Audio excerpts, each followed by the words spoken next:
Good morning, everyone. This is the Assiniboine Community Committee. Today is Friday, September 27th, 2024. It's roughly 9:30 a.m.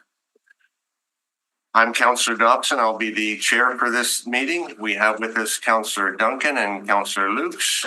And from our public service, we have a couple of members as well as our clerk, Leah Cohen. And at this point, I would like to do our land and water acknowledgement. I would like to acknowledge that we are in Treaty 1 territory, the home and traditional lands of the Anishinaabe, Innu, and Dakota peoples, and in the national homeland of the Red River Métis. Our drinking water comes from Shoal Lake 40 First Nation and Treaty 3 territory. And at this point, could I have... I'll have a motion to accept the minutes from the last meeting. Yes, someone to accept the minutes. All those in favor? Aye. Motion carried. Now I'd like to turn it over to our clerk. So we have two delegations today. The first delegate is Paul Gray, who's joining us via Zoom with respect to report 2. Hi, Paul. You're now live with the committee. You can proceed with your presentation. You have up to 10 minutes. Great, thank you. First off, thank you, councillors and Winnipeg Public Service staff for allowing me to provide a brief overview of our proposed development located at 1555 Lee Boulevard. My name is Paul Gray with Streetside Developments, and I am the applicant to their RMU zone site discussion here. At Streetside, we provide an authentic commitment to creating developments that integrate well within their surroundings, bringing benefit to both the existing community and visitors alike. We've developed well over 600 units in the surrounding Bridgewater community and are currently constructing 96 townhomes along Frontier Trail, which we've aimed to complement with our architectural design here. This 131-unit, two-tiered, 3 to 6-story condominium building provides a new housing option for existing and future residents in the area. We've developed a mix of 2 and 3 bedroom units ranging from 8 to 1,600 square feet, catering to various price points and stages of life.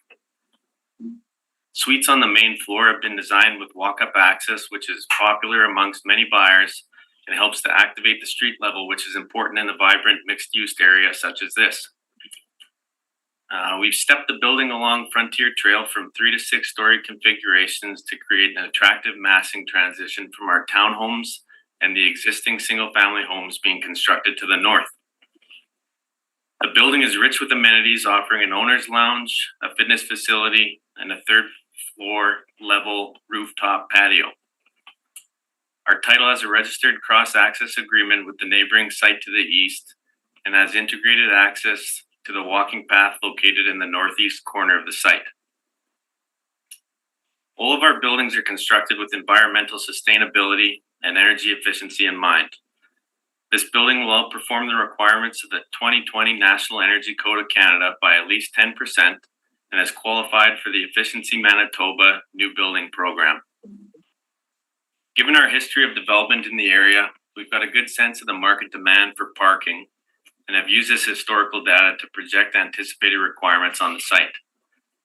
We have provided 174 parking stalls comprised of a mix of heated underground and surface parking, which equates to a 1.33 unit to parking ratio. Heated underground and surface bicycle parking that exceeds zoning requirements is also being provided here, as we generally see the need for the bike parking to exceed those set forth by zoning.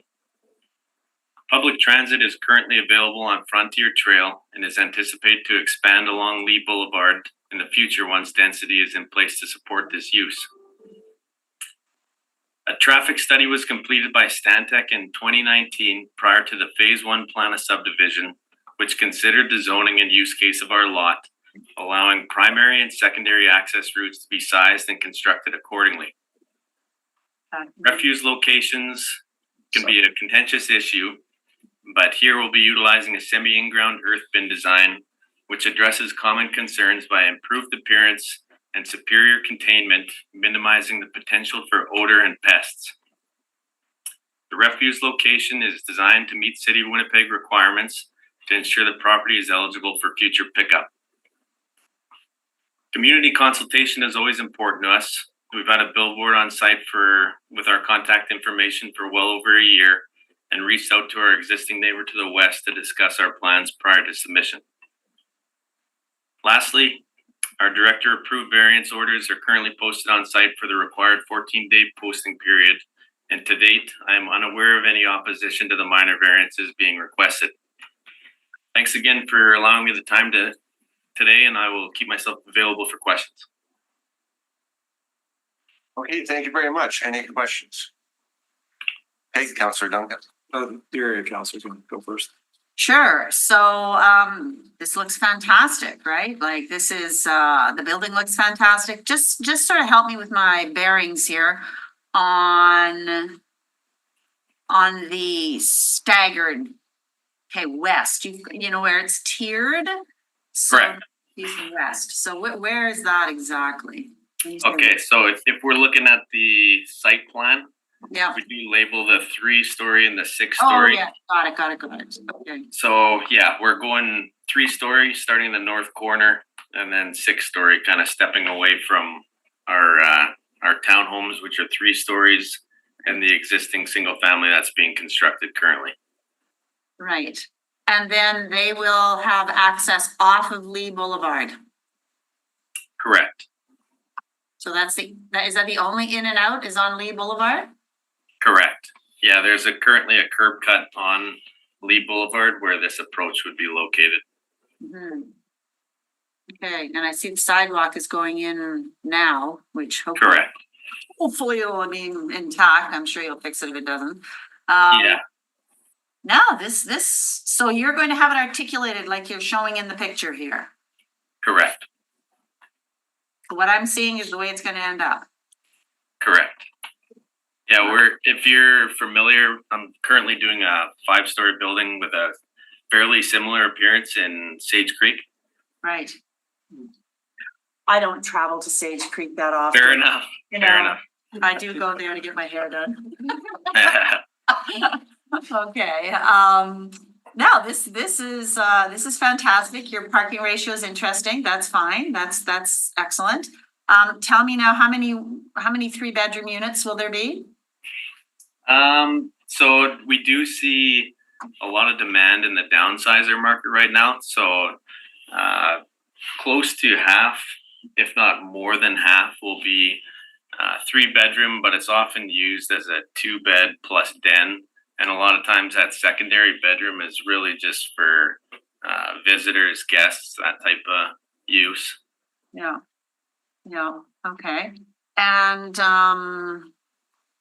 let's see, what else? So this is a wood framing then, is it? 6 stories? Yes, this is a wood frame building. Right. And do you have like an amenity room or a party room or whatever you call them?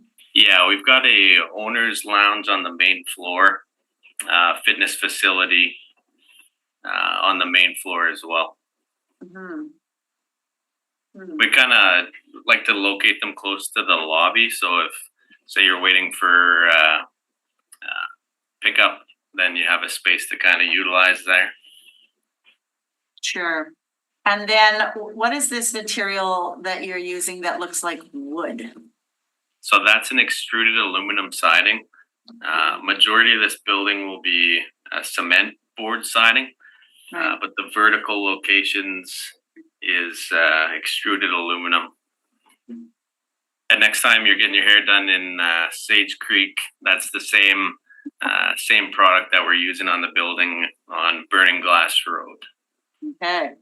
All right. I will look at it. That'll be in 2 weeks. Perfect. Okay, this is beautiful.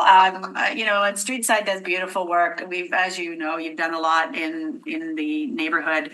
And it's beautiful. So just one last thing here, your landscaping. So I'm sure you've met the requirement. Are you going over and above the requirement at all? So what we're showing here would be meeting the requirements, but often it's a case where we end up exceeding it when we get to that point.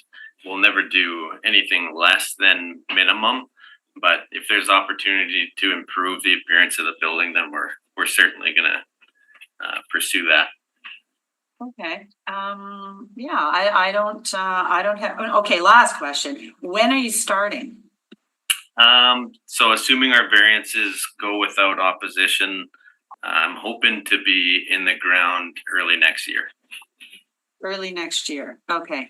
So, just to allow time for development permit, building permit. There's still a few variables that are out of our control, but we're motivated to get this project going as we don't have any apartment style product in the area anymore. right, So that the 2 7-story buildings that we recently completed on Center Street are completely sold out. right, I know.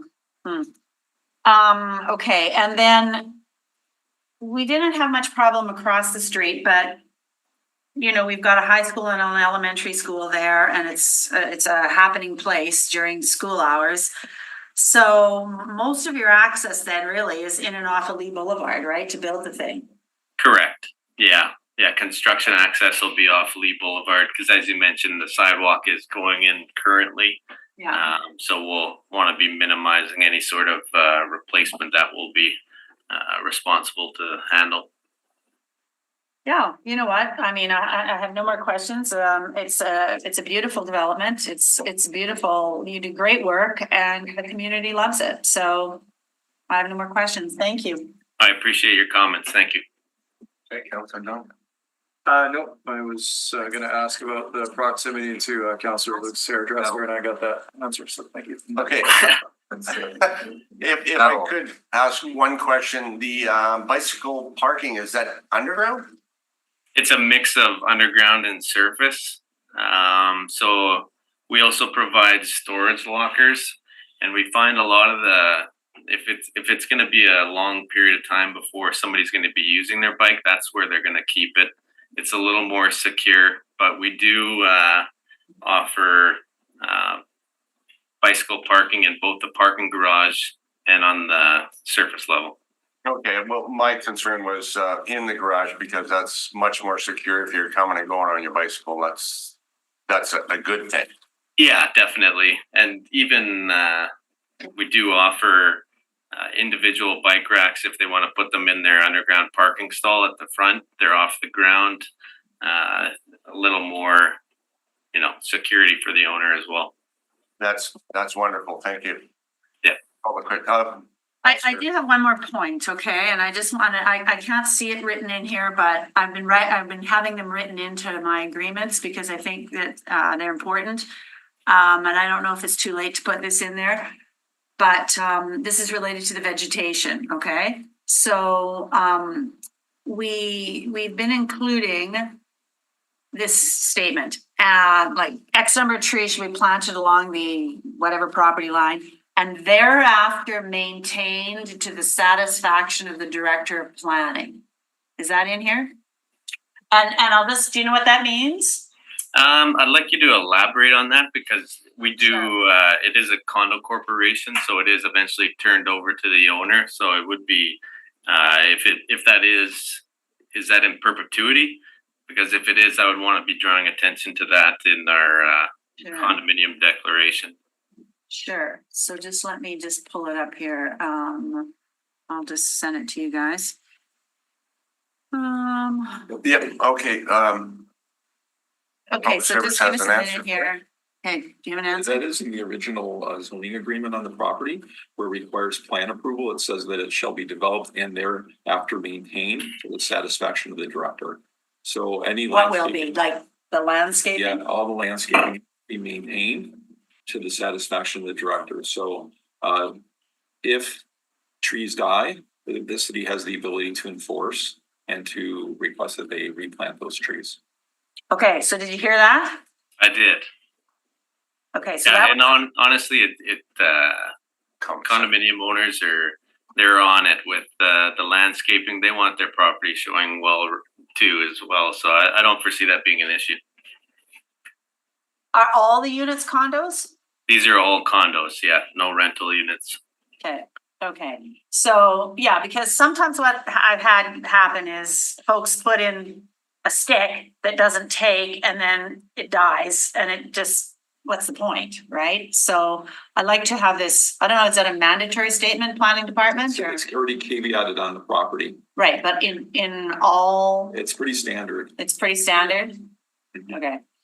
Perfect. Okay, super. Awesome. Thank Thank you. you, guys. Scott. No Thank more you. questions. Thank you very much for your presentation. Yeah, you bet. Have a good day, guys. No amendments. Okay. No amendments from me. Okay. Okay. The second delegation is Christopher Gibson, who's here with us today in the gallery, speaking in support of report 3.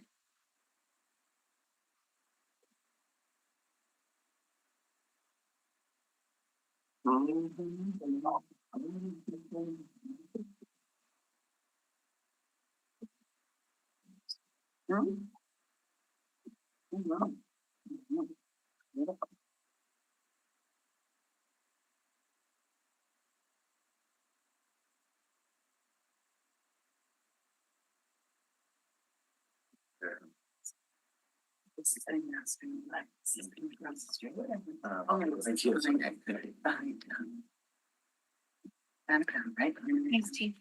Yes. Yeah. So, yeah.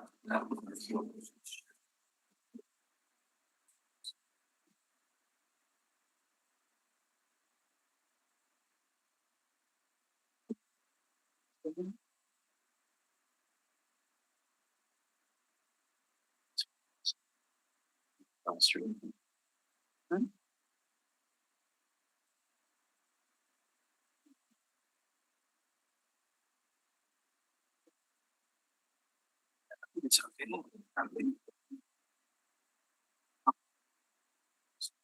Thank you.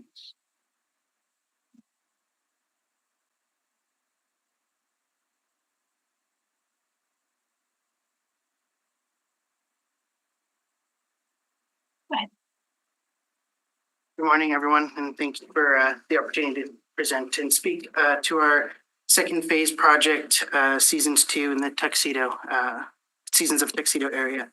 My name is Christopher Gibson. I am the development manager for Broad Street Properties. Broad Street Properties is well established in Winnipeg.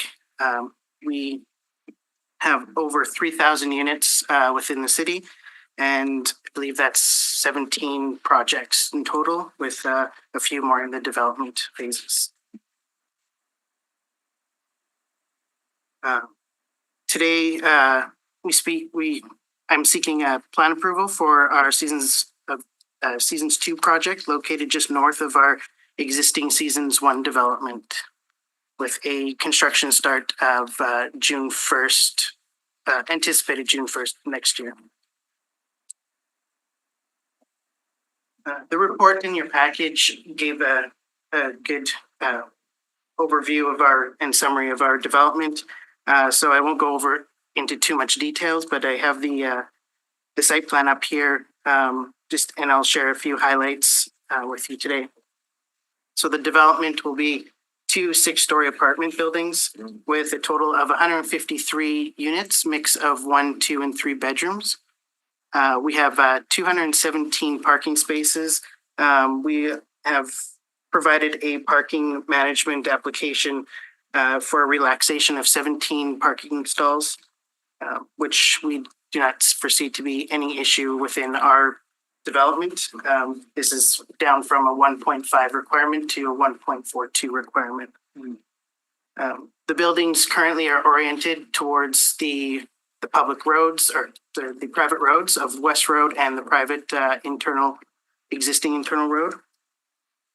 We've provided access from the private road on the south, with 2 internal parking access points on the east.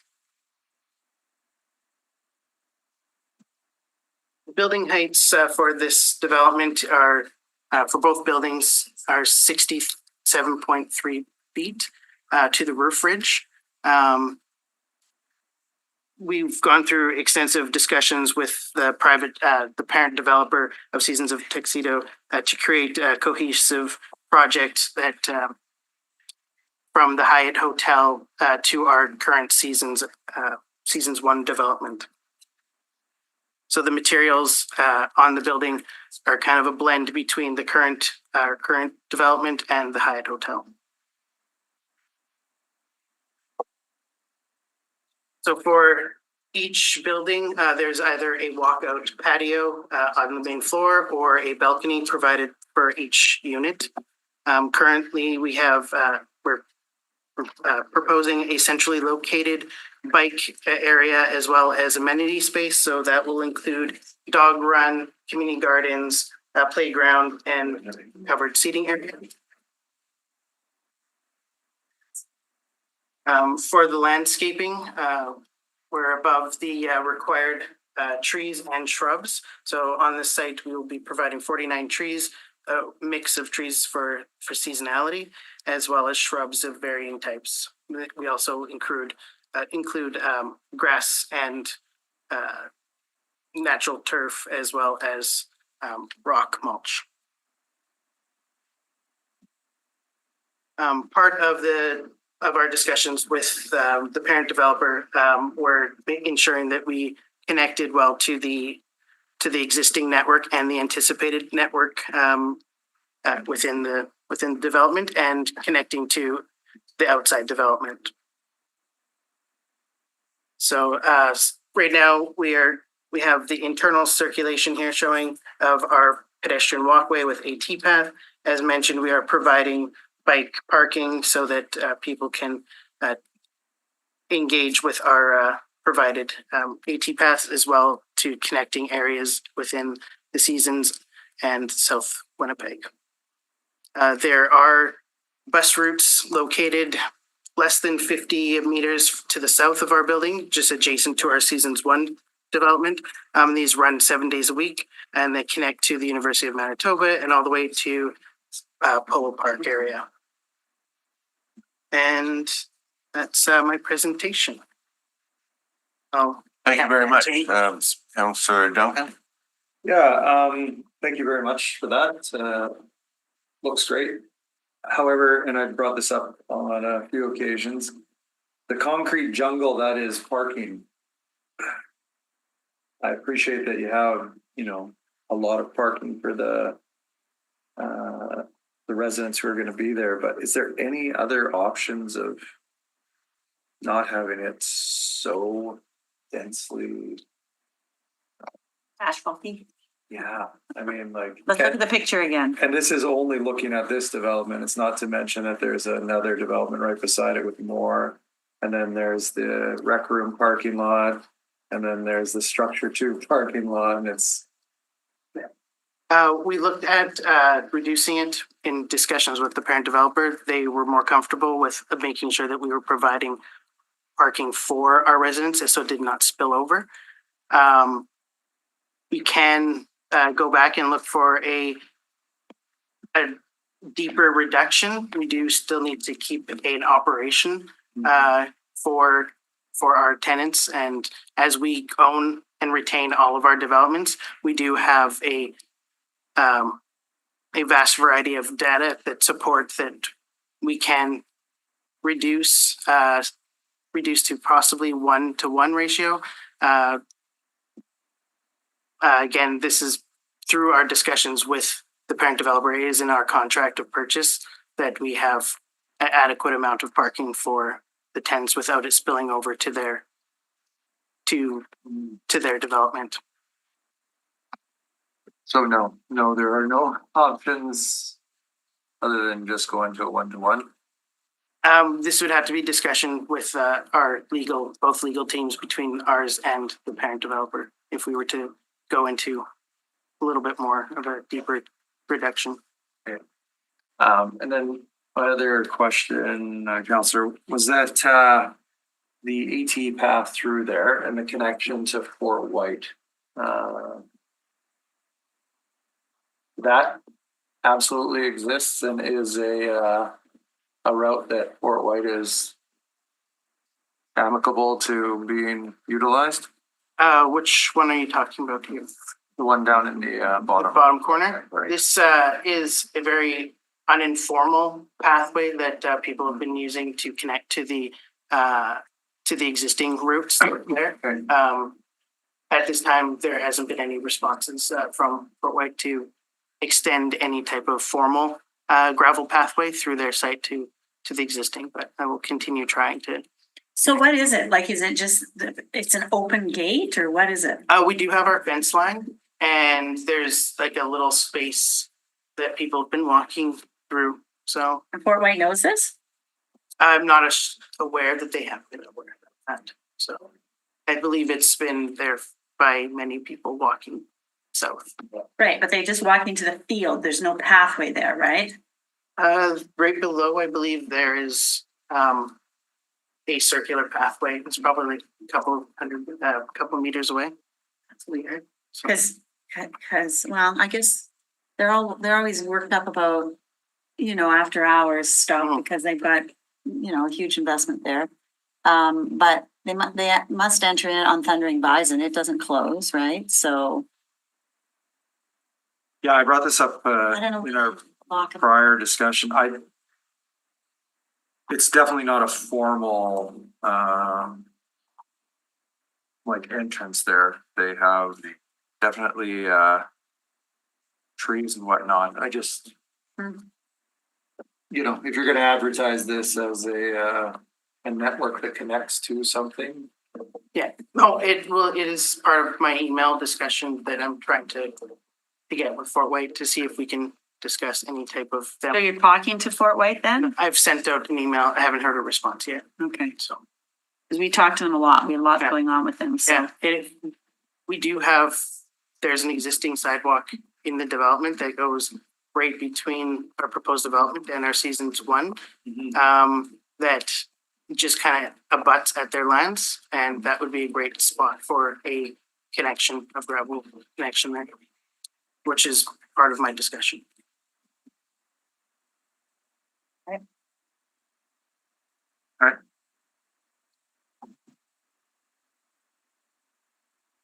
All right, I don't have any other questions. Okay, if I'm reading these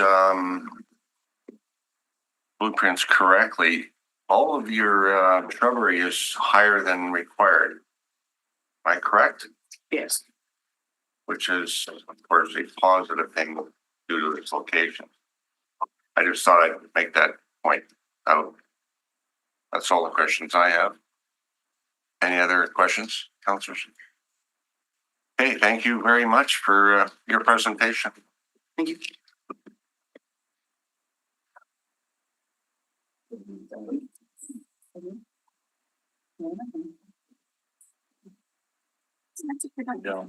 That's it for delegations. Now we're going to go into reports. Yes. Do I announce it or do you? But it's whatever you're. Okay. Like, Okay, oh, that's interesting. I'll wait until the councilors are ready. There's a path in between. Just Okay. stop. Okay, we're gonna go into reports. The first one, there's a request for new street names to be added to the Assiniboine Community Committee street name reserve list. And from what I understand, there was a question of removing it, I'd like to receive it as information. receive it as I information. think that I would like to receive it as information. Would you like to make a comment first? Yeah, I just, this is ultimately the public services recommendation. So before I move to go along with the council here to receive the information, what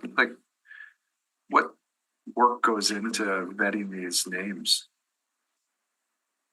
That would be the public service. Yes, and warrant planning is not involved in the street names. Perhaps somebody else from the public service is available. Angie Savage. Here we go. Oh, there we go. Perfect. Oh, okay, in person. Good morning, councillors. Angie Savage, Land Development Administrator. The work that goes into the street names is basically they are proposed by the developer and we run a sound alike check with a system that is set up with our IT to ensure that there are no conflicts with any existing legal street names or any names that are already on the reserve list. Just to ensure so that there's no conflicts for emergency services is the primary concern. And at times we do have to vet some of the names through our emergency personnel to ensure that the names do not have any conflicts as well. Okay, so that kind of came to my attention when I was reading these. I'm not sure like, why would first names, or I'm assuming they must be names, like Savannah, Nahani, I know Sharon Carstairs, like, where do we come up with these names? These are the names that the developer has proposed. Okay, so do you ask for background on why? Yes, and they have been provided in the report that is submitted. So just so that I'm clear, because I've had this challenge come up. All of these names have been sound tested, you're saying? All of these ones have? That's correct. Okay, so there's a lot of names on the Assiniboine Community Committee list that, have been on there for a long time. Some of those probably haven't been sound tested, right? Because Yeah, so back in around 2015, we had the names that were in an older system imported into our newer system.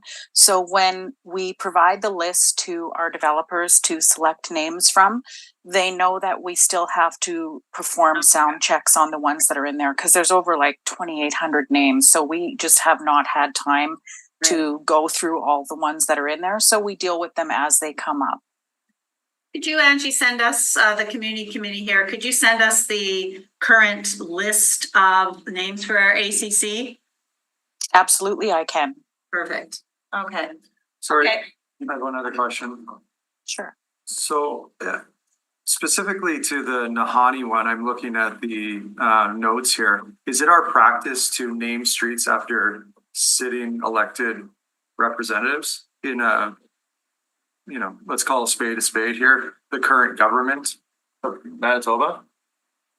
As long as the name complies under our street naming bylaw 115 of 2011, which it does, we can name those names. Our emergency services doesn't necessarily support using people's names anymore, but our bylaw still allows for that to recognize certain individuals. So yes, to answer your question, it still complies. Okay, so I could put forward Evan Duncan as a street name in Winnipeg. Correct. Not while you're, from what I understand, not while you're still a current counselor. So it only applies to counselors for the city of Winnipeg? That's, well, yes, any city of Winnipeg political body, yes, that are still current counselors. But does not apply to MLAs Province or heads. members of parliament. As far as I know, no, it does not. All right, I will look into that then. Thank you very much, Andy. You're welcome. Thank you. Thank you. Is it okay if I supply that list shortly? Because I do have to Sure. have it put together. All right. Thank Sure. you. We'll have it sent to you right away. Thank you so much. Have a good day. Okay, thank you. So are we going to put forward that A motion? motion to receive this information. All those in favor? Aye. Aye, motion is carried. Okay. Item number 2 is a plan approval, 1555 Lee Boulevard. Sure, I'll make a motion to receive this recommendation from the public service. This is I think it's a spectacular condominium development that is 131 units. It's perfect for people that are wanting to downsize. It's perfect for people wanting to invest into the community. It's on a great location. Beside, literally just up the street is the high school, the elementary school, soon to be recreation campus, fire hall. And across the other side is Superstore. What more could you want? So yeah, fantastic. Another great street side project. So that's my motion. Okay, Like to approve the plans, Council? Approving the plans. okay, all those in favor? Aye. Aye, motion's carried. Item number 3, plan approval, 696, oh, pardon me. No, sorry. Go ahead, 696 Sterling Lion Parkway. Councillor Duncan. Looking to suspend the rules here. I'll turn to the clerk. Yes, there's been a revision to the report of the Winnipeg Public Service, which has been distributed to all members of the committee. So if you if you wish to suspend the rules to consider. All those in otherwise. favor of suspending the rules? Aye. Aye. That's Councillor Duncan to move that. Yes. Great.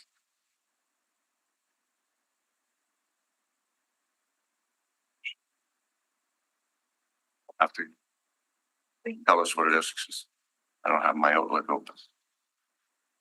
Yeah, there was two edits made to the reports. The first was change the legal description from parcel C DASZ 26/2023 to parcel B DASZ 26/2023. And the second one was the report incorrectly identified the property as currently being zoned C4 commercial regional. Is actually been rezoned to RMU residential mixed use as per DASZ 26/2023, which received third reading from council and passed on March 21st, 2024.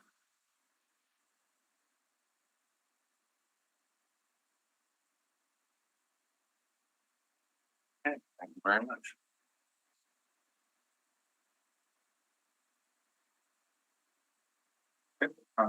I'm good with moving with those revisions, amendments, sorry. So I can move that. Yes, okay, all those in favor of, Concurrence with the public service report? yes. Aye. Oh, aye. Yeah, okay. Yeah, sorry, All sorry. right, aye as well. Motion's passed and carried. Dramatic pause till 10:30. Okay. So we will pause this meeting until 10:30 when the hearing starts.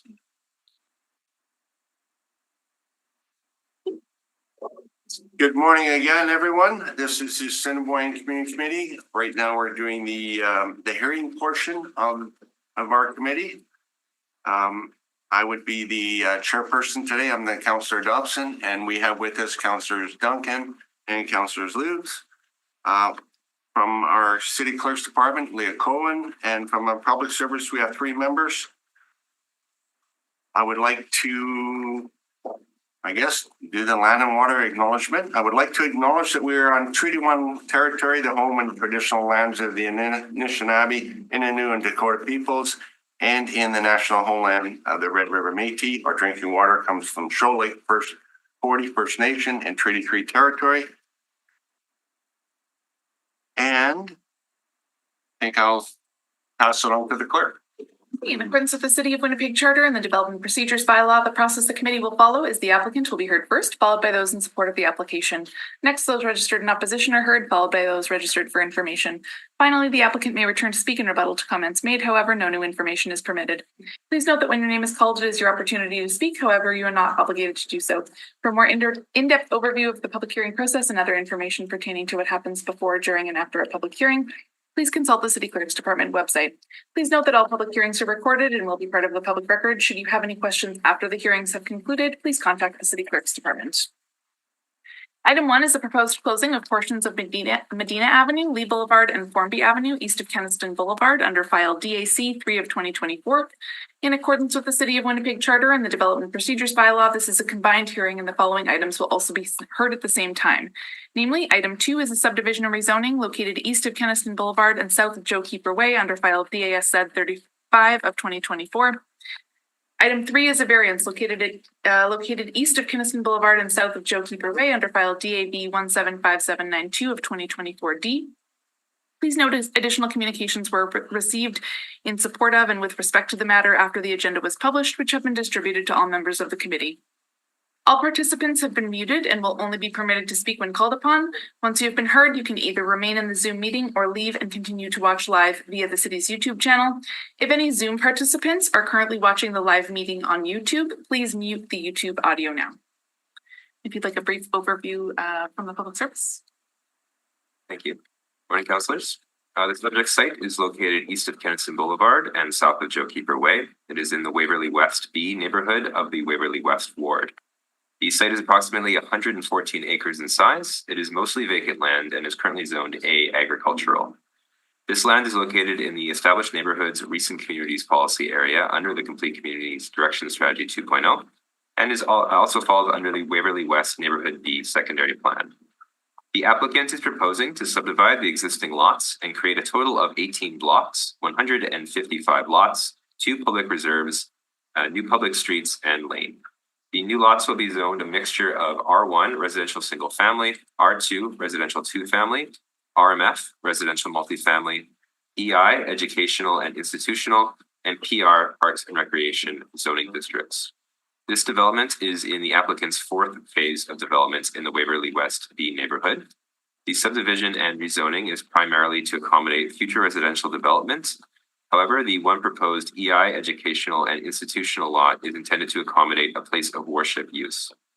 The proposed development is the subject of 2 associated applications, a closing application to close portions of a public right-of-way, and a variance application to allow proposed lot areas and building setbacks.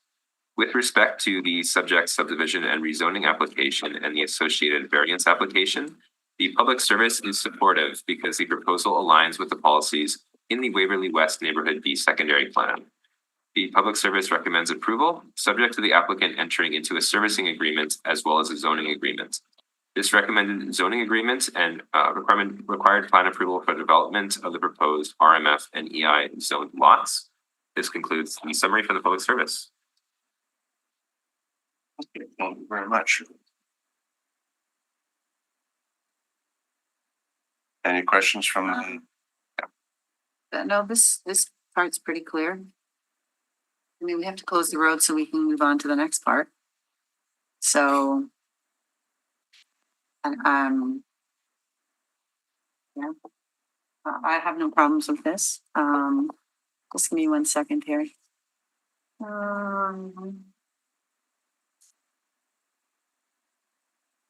I mean, these roads aren't really in operation anyways. Just looking here.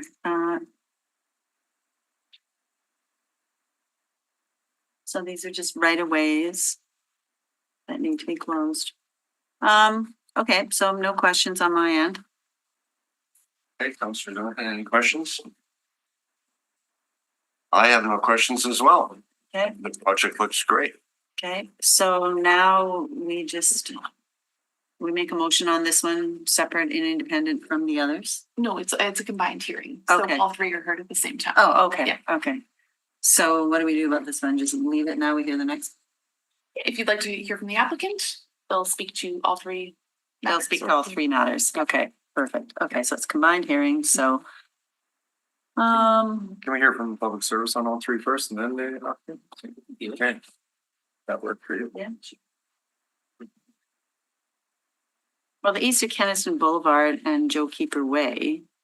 Right, okay. Okay, sure, yeah. So we have the subdivision and rezoning application. So this subdivision was proposed under development application DAS 35/2024. Be approved for preparation of a plan subdivision by Manitoba Land Surveyor. I'm not sure what information at this point. Yeah, we provided our overview. We are supportive. It aligns with the Waverly West B Secondary Plan. If you have any specific questions, we're happy to answer. Yeah, so Travis, can you make it in color? Sorry. It doesn't do color. Okay. Okay. So everything aligns. We have, yeah, okay, so everything aligns. And we have written in the tree replacement line in here, correct? Yeah. On the text, yes. So developer entered into a zoning agreement with the city pursuant to subsection 241 of the city webpage charter in accordance with the following, including landscaping must be maintained. Sorry, where's that? Words here. Yes. Okay. Yeah. So all landscaping must be submitted on the owner's land to the city's director of planning, property, and development, and the Assiniboia Community for approval prior to the issuance of any building or development permits, and thereafter must construct the works in substantial conformance with the approved plans and maintain the works to the satisfaction of the director. Okay, so we'll hear from the proponent then. Great. So first is the applicant, Jeff Pratt, speaking in support of the application.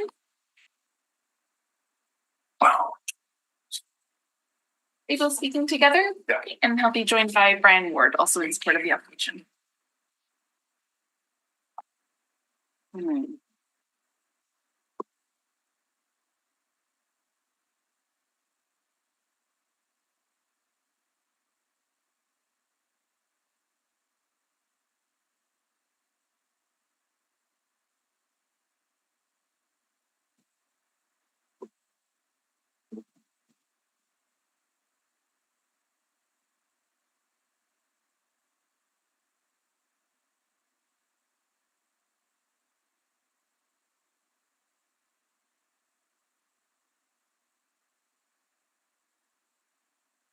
Great. Morning to the committee and administration. My name is Jeff Pratt with Landmark Planning and Design, 298 Waterfront Drive here in Winnipeg. Thanks for allowing us to come and speak to this application. I think some of our presentation will clear up a couple of those things that were asked about a little bit previously. And yeah, I'm glad to be here. Thank you. So I won't spend too much time on this because the planner gave a great overview, but we are proposing phase 4 of the Bison Run area, which is, east of Keniston and south of Joe Keeper and immediately north of the existing South Point neighborhood. So we'll speak a little bit to considerations that were made to account for the fact that the southern flank of this proposed planning area is adjacent to existing homes. As noted, we comply with the policies of our Winnipeg Development Plan and Complete Communities 2.0, and also the Waverly West B secondary plan. This is the land use and transportation policy map from the secondary plan with the proposed phase 4 planning area outlined on it. And we'll show you some images showing how we comply with this policy guidance from the plan, which also contains the policies on land use, parks and open space, neighborhood design, transportation, and municipal servicing.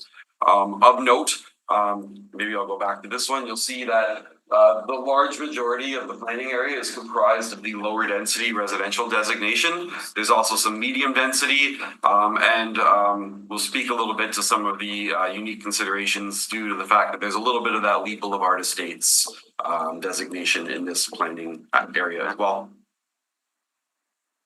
Public engagement. Qualico and Landmark on Qualico's behalf, we've been meeting with people in the area since 2018.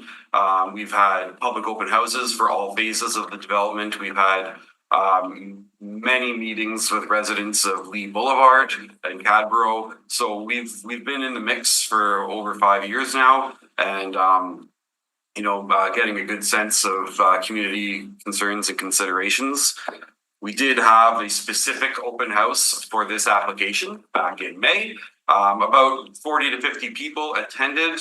A lot of what we heard, unsurprisingly, was some residents from South Point came out to just make sure that what was being proposed wasn't incompatible with their properties, especially those along the north edge of South Point, and Lee Boulevard residents as well. We had a specific meeting with them prior to the open house to just explain to them the considerations that were being made for planning on that western extent of Lee Boulevard to make sure it aligns with the tenets of the Waverly West B secondary plan. So, as noted, the majority of this planning area is comprised of lower density residential designation, which is intended for single family, 2-family homes, and some townhomes along collector routes. And then the medium density, which would allow for slightly more dense residential development coming from townhomes to sort of multi-story buildings. As noted by the planner, there is a site that's proposed to be zoned educational and institutional, which is intended to house a place of worship in the future. The proponents for that development would, of course, need to come before the committee with plan approval and all that kind of stuff as they move towards that. But at this point, we're just zoning a site for their future use. Here's the sort of overview of the whole phase 4 area. And what we'll talk about a little bit is you'll see up on the top left of that, it would be what's being considered phase 4A, and that's the area that would actually be lotted right now. A big chunk of phase 4 is only being created in blocks zoning, road right of ways for future development and will be lotted later. But right now, if we looked at it, you know, it's intended that there would be about 500 lots of R1 and R2. Likely, you know, making estimates based on zoning, probably about 170 units in the future of RMFS, you know, most townhomes, and then probably up to about 330-ish, 350-ish of RMFM. As noted, you know, when we've been here with Qualico before, the multifamily blocks get zoned at this point and will actually come back at a later date with specific multifamily proposals, such as those ones you heard this morning, you know, for plan approvals. So it's all estimates at this point for multifamily units. Looking at it a little bit closer, you can see here, you know, what this phase does beyond providing new opportunities for housing and recreation is carries out that collector road network as called for in the secondary plan. There's a north-south collector that will connect from the corner of Ruth Crossing and Joe Keeper Way down to the existing dead-ended, sort of temporarily dead-ended collector at Northridge Road. And then it also creates the future connection for the collector road network to go to the east, which would, you know, is a very important part of that overall collector network. Zooming in a little bit more to phase 4A specifically, there'd be 150 single family and 2-family lots created, as well as about 1.5 acres of RMFS blocks along the collector road.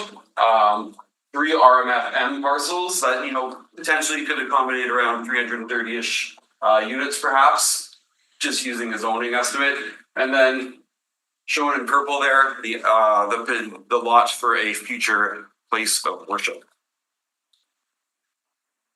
In terms of the parks and public reserve concept for phase 4, a big chunk of it is being provided right now in phase 4A around the lake. But there's been a lot of collaboration with the Parks Department to find a concept that meets the needs of future residents and existing residents in the area. That provides a sort of southwest to northeast connection of greenway, including an outlet to the multi-use pathway along Keniston Boulevard, as well as some larger areas that can be used for active recreation, as opposed to just trails and passive recreation opportunities.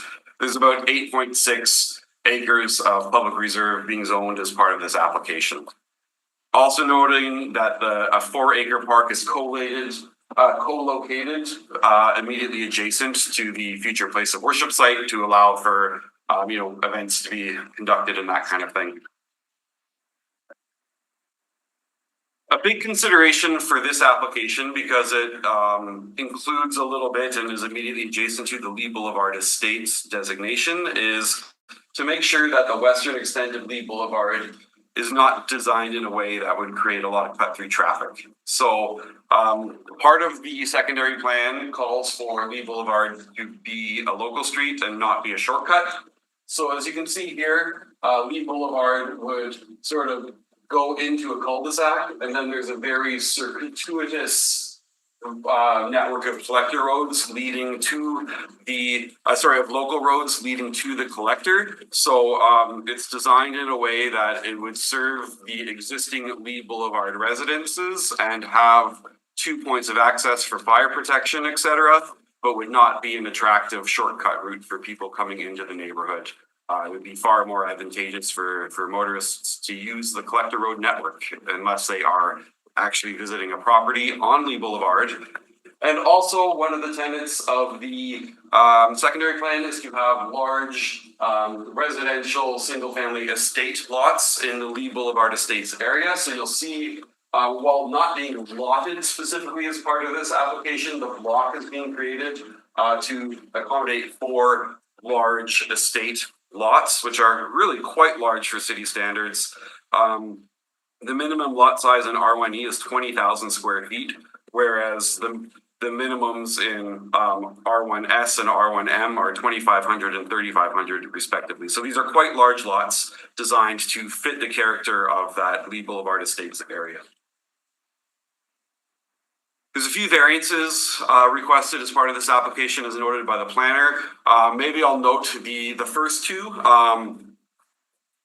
Up there on the left, number 1, and along the townhome lots here on the collector, number 2, are really required to achieve the urban design that's called for in the secondary plan. A more walkable environment with buildings a little closer to the sidewalk.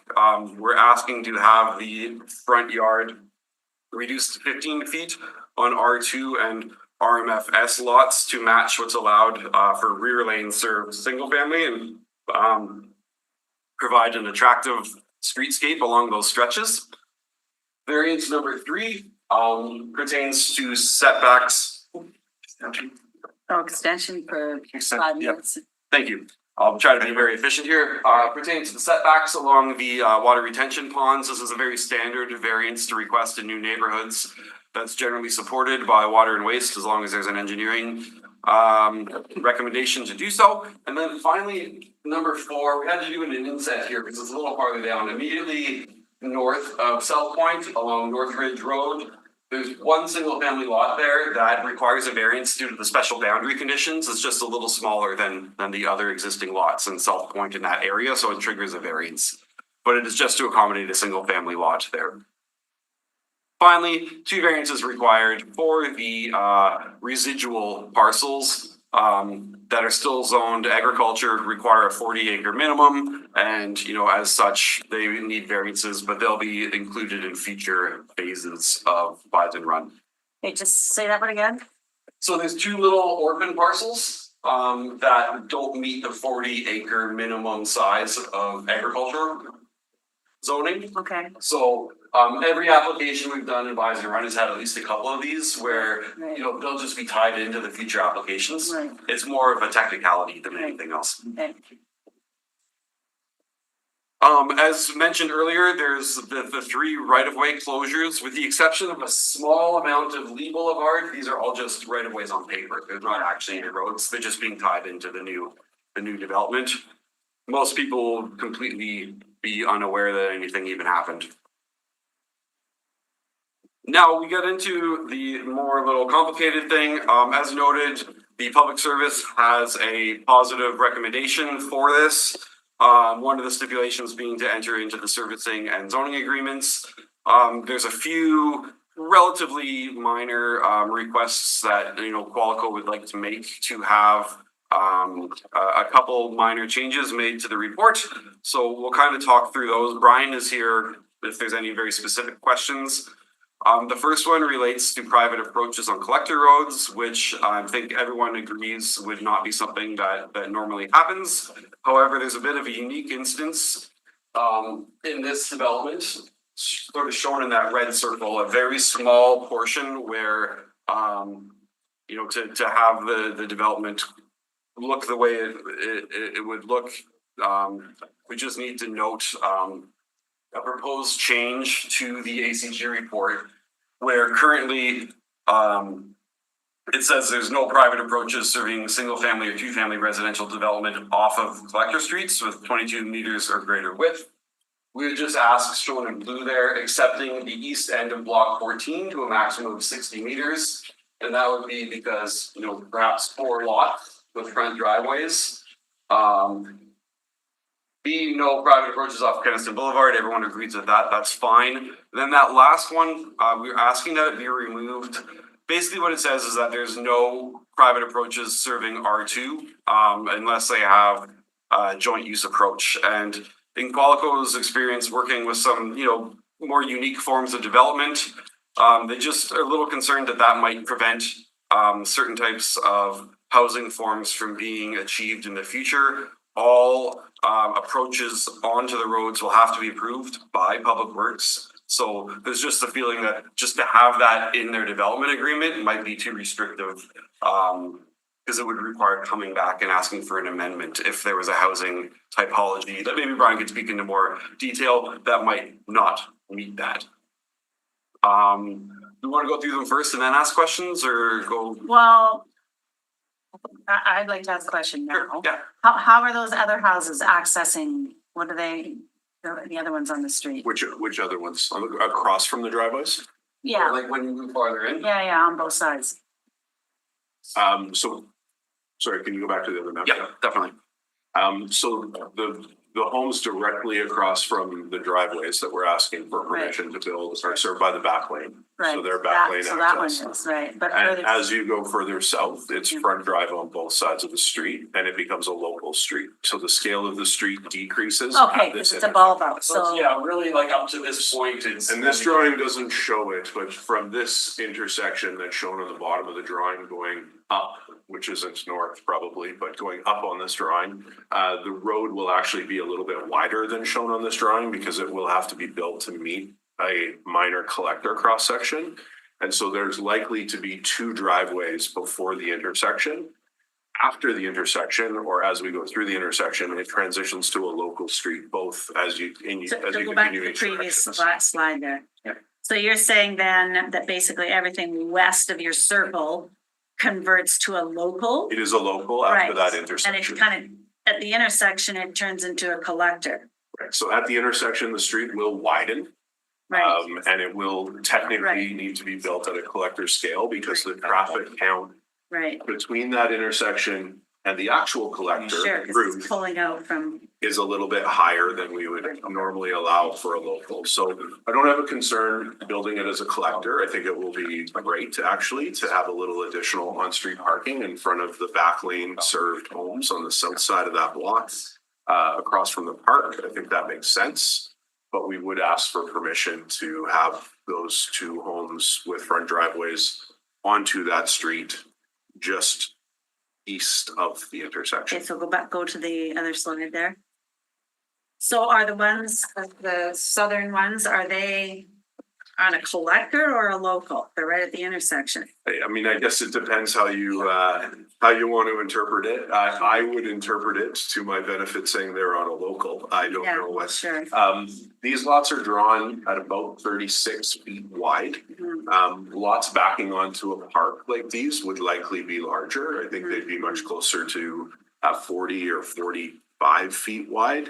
And so I really do think it will be, I think it will be two driveways that will be onto that segment of road that is falling into the collector category because of the traffic volume.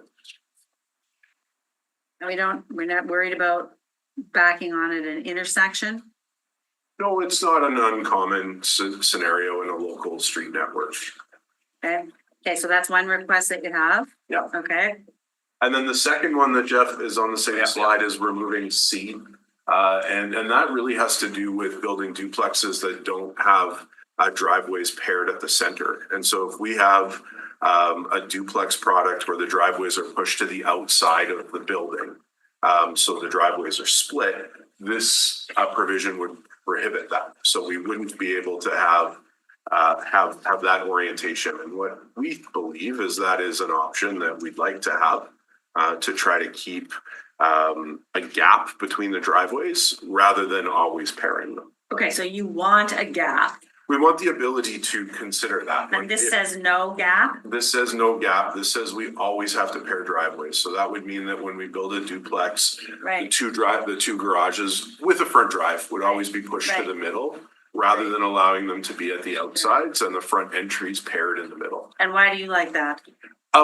We just like having that as an option. I don't know what we'll build. I don't know Right, what okay, the you want that builders will option. come back with. We'd like that option. Sure, And I think the city is protected in that the builders still need to come back for a private approach permit. sure, They'll still be evaluated to ensure there's on-street parking and that there's snow storage, which are the two typical issues. I don't think that always pairing the driveways will necessarily be a solution to that. sure. And we'd like to consider it when we actually have a drawing from So the builder. that gives you the option. Yeah. So some, Back and amend the agreement. right, right. So some duplexes that I've seen do it, and some don't. My preference is not to because it kind of gives it more greenery and breaks it up a bit.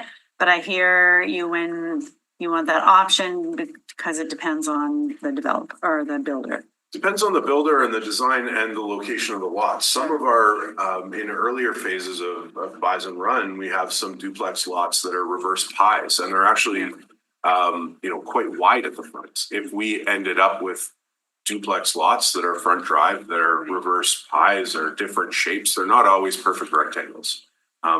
And there is already a process for those driveway applications to be reviewed. So that's the reason for the request to remove C. Okay. Next. The next one pertains to noise attenuation. So Great. the requirements for noise attenuation are usually tied into a sound study that's prepared by an engineer. And right now, the way the ACG comments are written is that it states a berm and a noise attenuation fence and a setback.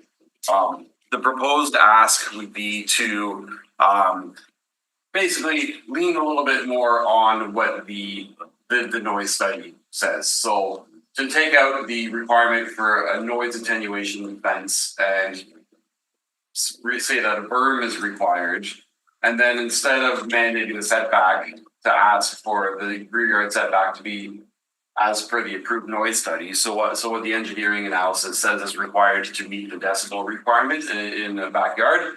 And then because there was a requirement to caveat fences in another section, that would be drawn into this agreement because there would be a fence on top of the berm, but not necessarily a noise attenuation fence. Did we capture that accurately, Brian? I think the goal is to continue what's been done all the way along on both sides in all of the neighborhoods along Kenaston. There's been some additional discussion or more recent discussion around noise attenuation, what's actually needed to achieve the policy, and some confusion around whether wood fences do anything or not. So our engineer removed the fence from the noise attenuation study to determine if it would work without the fence. And it's really the berm and the elevation difference from the road to the yards that is achieving the noise attenuation. And so we're not suggesting we don't want to build the fence. We're happy to build the fence. That's why we're adding C. But we just wanted to clarify that the noise attenuation option that is being pursued here really is the berm and the grading. And that would be done through A. So we will construct the berm in order to achieve the noise attenuation as per the engineering study that's been submitted. In B, the reason to ask for the removal of the 15.24 is the 15.24, it's the right number if the lot is square to the road and the lot is a rectangle. Often around corners on pie lots, we have challenges that the setbacks don't actually quite meet these, and we still meet the noise attenuation policy, but we might have a 10 meter or an 11 meter or a 12 meter setback in one of those corners because of the configuration of the lot. Sure, I hear that. And you can still meet the. It will still meet the bylaw, or not the bylaw, the policy requirement for the decibels. So the engineering study will require that it all meets everything. Our engineering study will meet the policy. We just don't want to have to come back on a couple of lots and ask for an adjustment or a variance to the zoning agreement for the rear yard setback. In B, in A, we're really just separating and clarifying that the fence we're building is a developer fence on top of the sound attenuation. The sound attenuation facility is the berm. The fence on top is the developer fence. It will match all the other developer fences. It will be caveated in the exact same way. It won't be built in any way different. It's just a clarification to the provision that I hope is clearer. When you came for the first phase that goes along Waverly, did you have this written into that? Waverly would have been written more similar to A and B. And since that, really it was in Sage Creek where we had a challenge with a development along the new extension of Avino-Jamaican and dealing with the sound attenuation and the yard setback. And we were going through all these weird variances to kind of tweak the yards as we went around the corners. Still all met the sound requirement in the model from the engineer. But because we had a fixed distance in the zoning agreement, we were trying to figure out these little variances, and it was just getting very complicated. And with that one, again, we were able to demonstrate that we could take the fence away actually and use the berm and still make sure that we meet the sound. And you know, sounds weird and hard to understand. And there's a point of measure where you model it. And when you're in the backyard, as you get closer to the berm, the sound actually kind of starts to go down because the berm is more effective at blocking the sound. And then as you go away from the point of measure, the sound also gets down because goes down because separation distance is another way of mitigating sound impact. So the study, the engineering still met for the house. It will still be met for the outdoor space. It will just make it a little bit easier in corners and pie-shaped lots and not require us to try to deal with variances with. And did you talk to the planning department about this? We've been talking about it pretty extensively in Sage Creek. We saw these comments only a week or so ago, or a little less, and I don't know. I believe they're aware of it, or they were made aware of our position. I don't know that they necessarily agree or don't. I couldn't speak for them, but we did let them know we'd be requesting an adjustment to this. So just quick question, when you put in an application like this, I don't know how long, and I don't know, what's the time frame? When did you submit it and how long do you go back and forth with them? We go back and forth for a long time before we submit, is what we like to do. We prefer to sort all of this out ahead of time. Sure.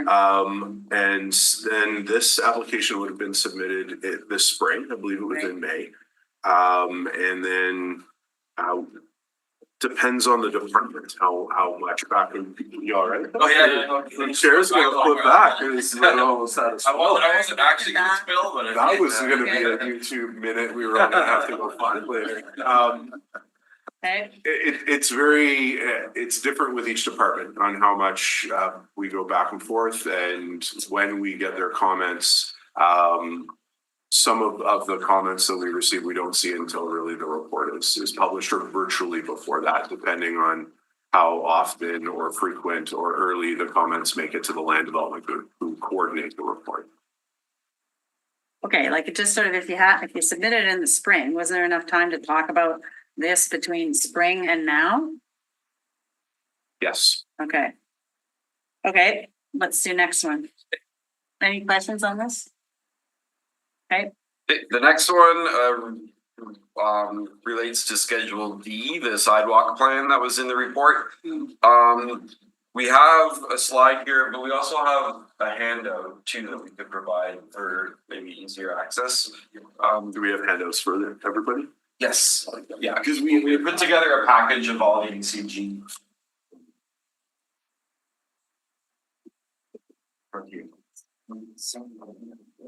That sort of has all these proposed wordings as well as a map. Yeah, I know.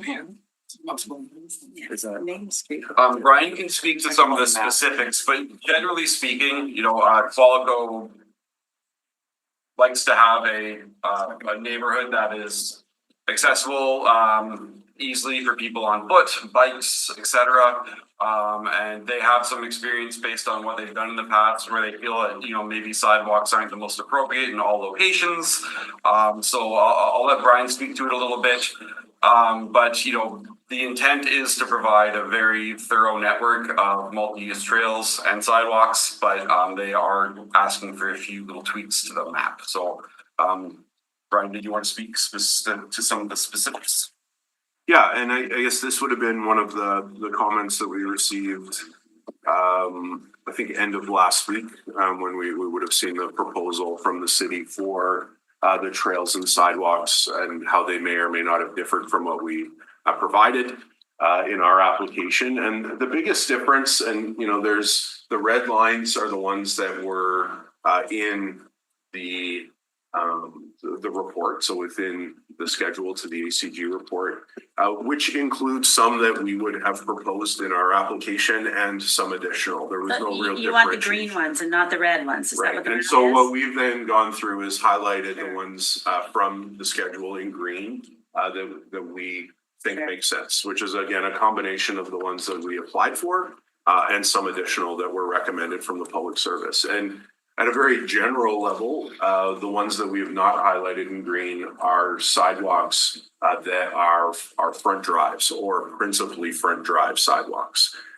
The other sidewalks, the ones that we proposed or accepted, are either on flankage or they're on blocks where there are back lanes. And we've done that very deliberately in our application to avoid driveways on product or on homes with front drives. So we agree for sure that there are a couple of small local road extensions that fit into the collector category, and there are sidewalks added to both sides of those. Those make sense to us. Agree that adding in some flankage sidewalks to lead from the local road network areas towards public park path access points, for sure makes sense, and we've added those in. Along the south end of the development, there's a number still in red.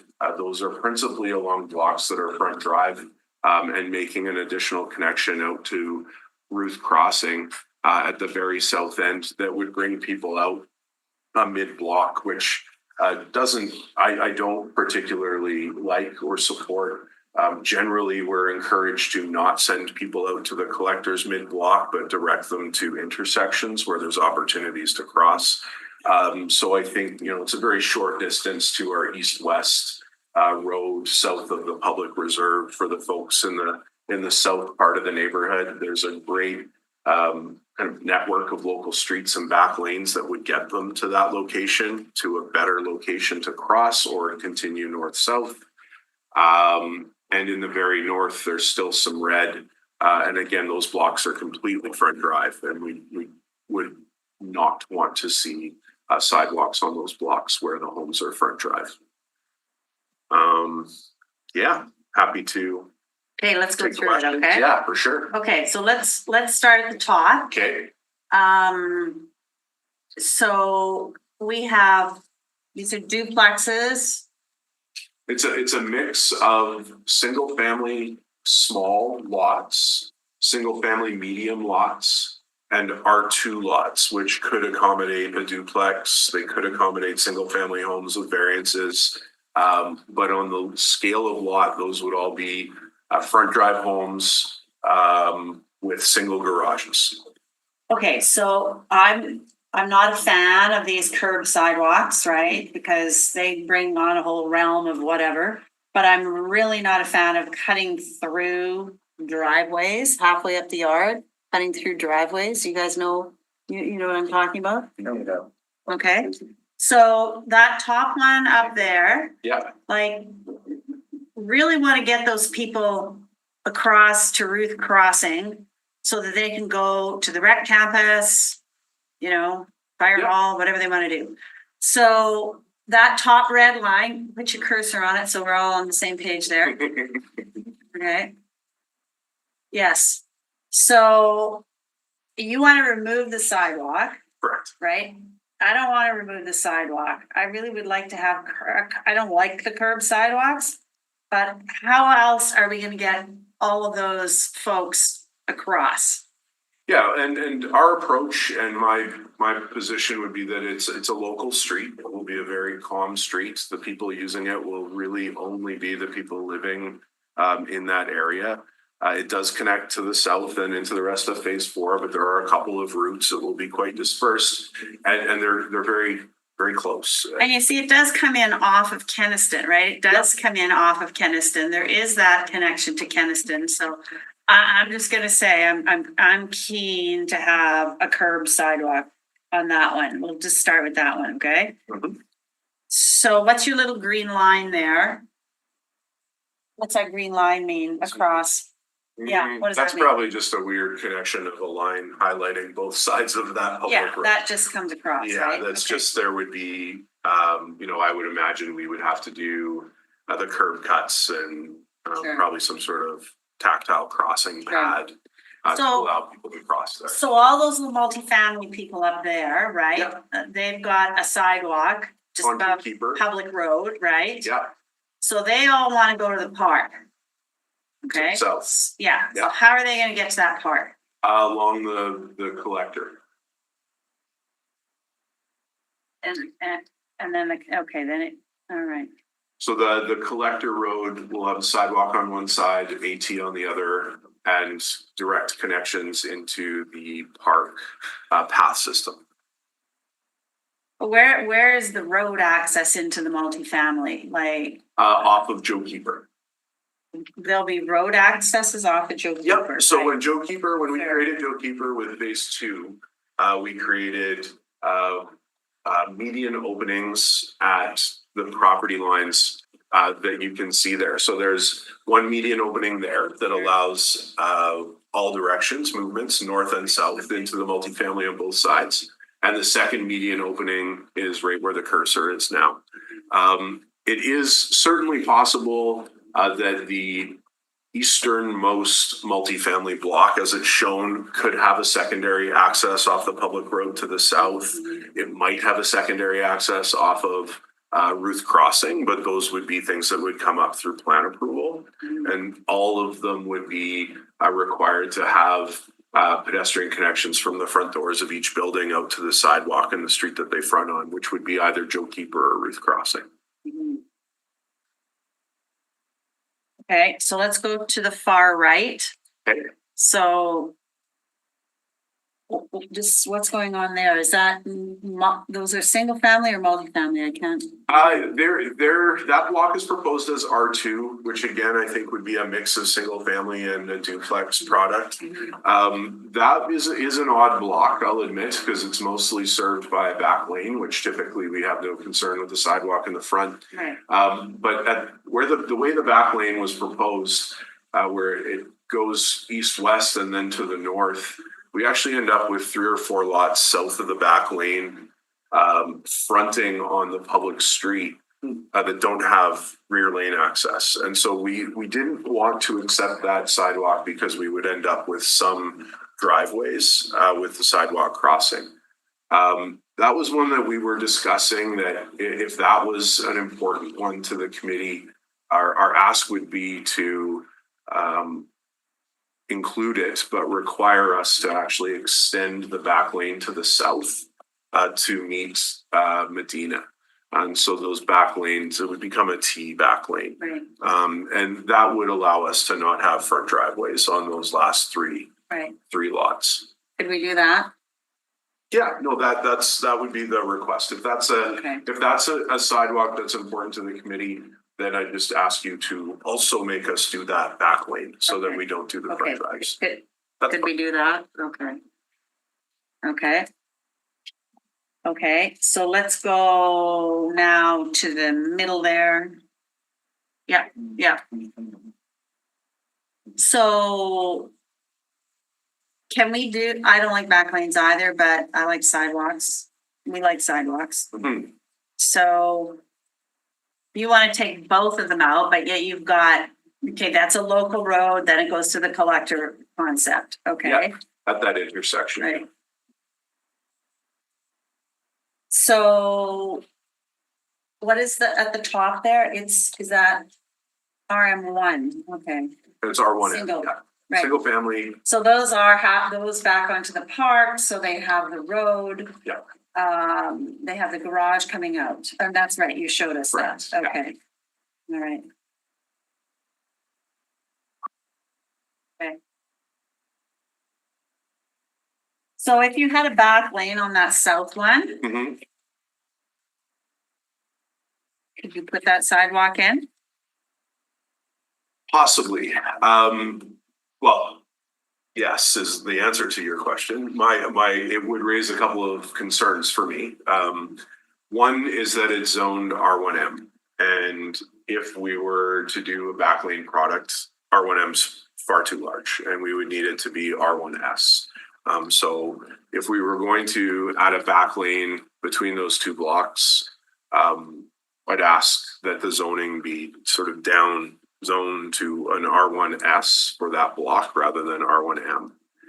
And then the other concern I have is that the block south of it, fronting on the east-west public road, that's got a little jumble on there because we made some other changes to accommodate another request.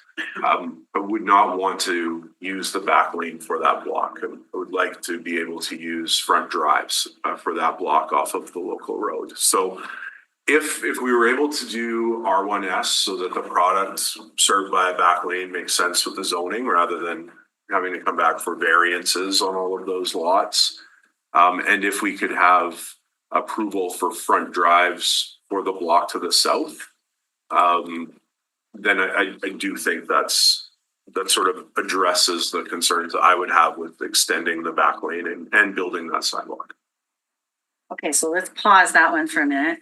So let's go to the red one on the cul-de-sac. Yeah. So. Cul-de-sac, little to No, yeah, that's it, Yeah. okay. So these are all front drives here. but within the cul-de-sac, face the cul-de-sac. Yeah. Yes. North of the cul-de-sac, there's a tiny little block that will have a couple of front drive lots within it. And then east, almost got my directions wrong, east in the R1M block, other east. So east, there we go. Within that block, those are front drives facing, the driveways would face north to the public road. So because, again, that connects to Keniston, right? Yep. It would be good to have a through. So people could go through if they wanted to.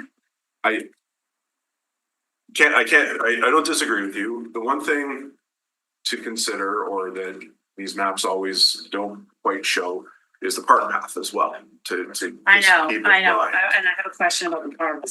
Because there is an east-west connection through this whole phase. The path goes from the public road, south side of the lake, all the way to public reserve on the left. So there is an east-west connection off-street for pedestrians, certainly. Your point is still for sure valid. Having an east-west connection is desirable.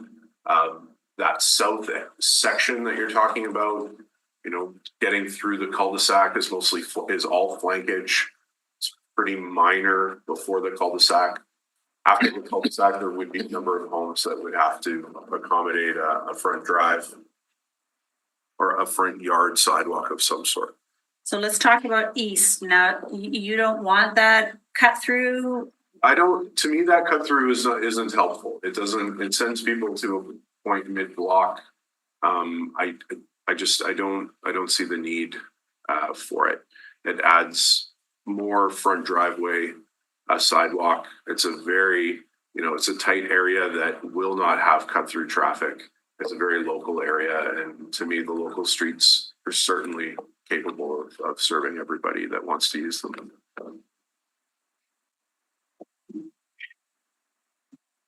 Also worth noting that it kind of puts people into a Back lane blind situation. intersection It's of very back odd. lane, yeah. Yeah, it's an odd cut through to me. Again, if the committee's desire was to try to create that east-west connection, I would certainly prefer the flankage of the cul-de-sac with a couple of front drives to get to the flankage that's highlighted in green, and dealing with the half dozen or so lots in the R1M block. Sorry, Jeff, the one from there to the left. That section, if making that east-west connection from the collector through to Keniston, that's certainly more desirable to me than the southeast corner. It's kind of more of a- Okay, so. Just coming in, so this one here, nothing there, Right. that. And these are all, That's they're all front. front, they're all Well- front drives. Well, all good point. This is front. Yeah. This is Yeah, front. except- So don't really have any concern Okay, with that one. right. Then this is front. So if the east-west connection is very desirable, I would rather deal with a small number of front here and there Sure. than getting down into Yeah, this I corner. want to, this, I want to do that. That's, those are, we have those in Fort Richmond and you're just kind of like. Yeah. gates or like walkways that get spray painted and so if it went like that, Right.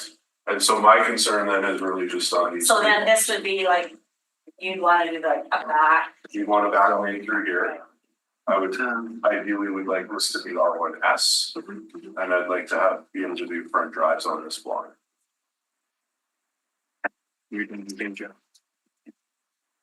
And then we didn't really talk about this.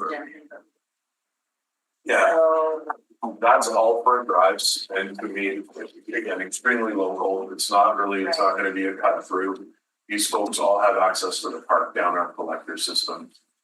It's really just for these few residents in here to be able to go where they want to.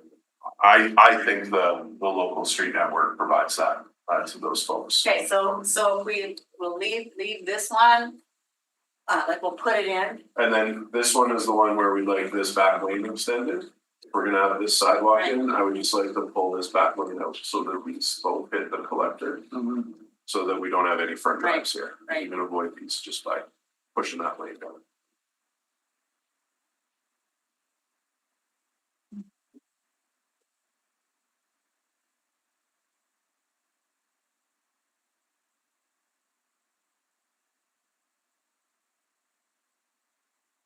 I don't think so either. So Councillor, just one other thought is occurring here, or a suggestion. Moving this one down here would reduce the number of front drives actually. Because this would be flankage, this would be flankage, and we'd have a smaller number of front drive lots. Instead of the red one. All of that. Sure. We just flip this to here, Sure, we'd still continue it. sure, that's perfect, But we get Sure. fewer front drives out of it. sure.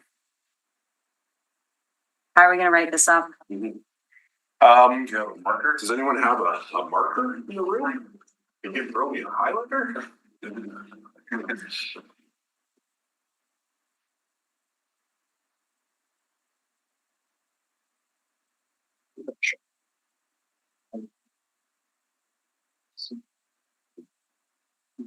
I think I'm good.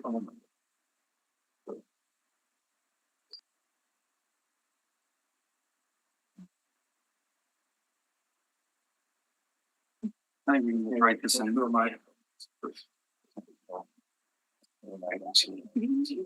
So. I don't really like cutting halfway up the driveway. But I don't really like the curb sidewalk, but I was driving around this week and saw some that had curb sidewalks. I mean, Bridgewater's full of curb sidewalks. They love the new one in River West Park. No, that's because they don't want it up their side. They don't want it in the middle of their yard, yeah. Exactly. I was just gonna back the snow there. So with back curb sidewalk, we take a snow storage easement, and which allows us to still push it over the side. Say that again? Back of curb sidewalks require a snow storage easement so that we can still push and store. So. Do you have snow storage easements in Bridgewater? We should, if they're back of curb sidewalks. There was some easements in the past that have been missed, but Yes. we're much more diligent today.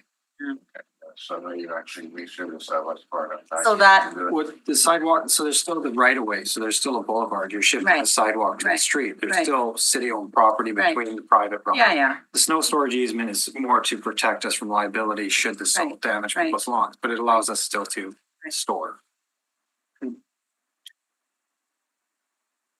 Yeah, Got no. a couple ditches in there. You can throw Easements, those up. yeah.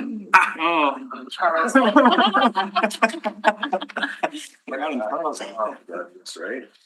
So sidewalks and paths as per the red lines with the addition of. I don't know where we landed on that, that north-south, That north-south one? the R1M next to the. On the right-hand side. School or the educational zone. Right, I know, we haven't landed on that yet. Any comments on that? Again, we like interconnectivity and we feel that that allows flow to the park The park paths are set at a later stage during plan approval, and the material is typically defined at that stage as well. So we can't conclusively say that we're not going to end up with gravel pathways and where they'll connect to. So, yeah, I have a question here about parks, so let's just ask you about parks, okay? So what are the requirements to put in for parks? Core amenities as typical, as recommended under the DAPS. Which is? And some parks have asphalt pathways, others have gravel. So that's, again, that's defined under the park approval process. It's not defined at this stage unless you want to. Right, well, right. I'd like to know what is in the DAPS and. Sure. Well, it's not. As it's written now, it'll be defined at a later stage, but But I don't define it at the later stage. Parks defines it at the Correct. later stage. Correct. Right.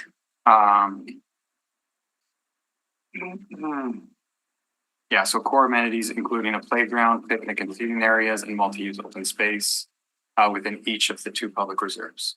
Right, so we'll ask them what they have intentions on putting in. They may not know now, right? Again, Qualico would provide, or the applicant would provide their design, and parks would work in an iterative process to meet their So repeat what it is for parks?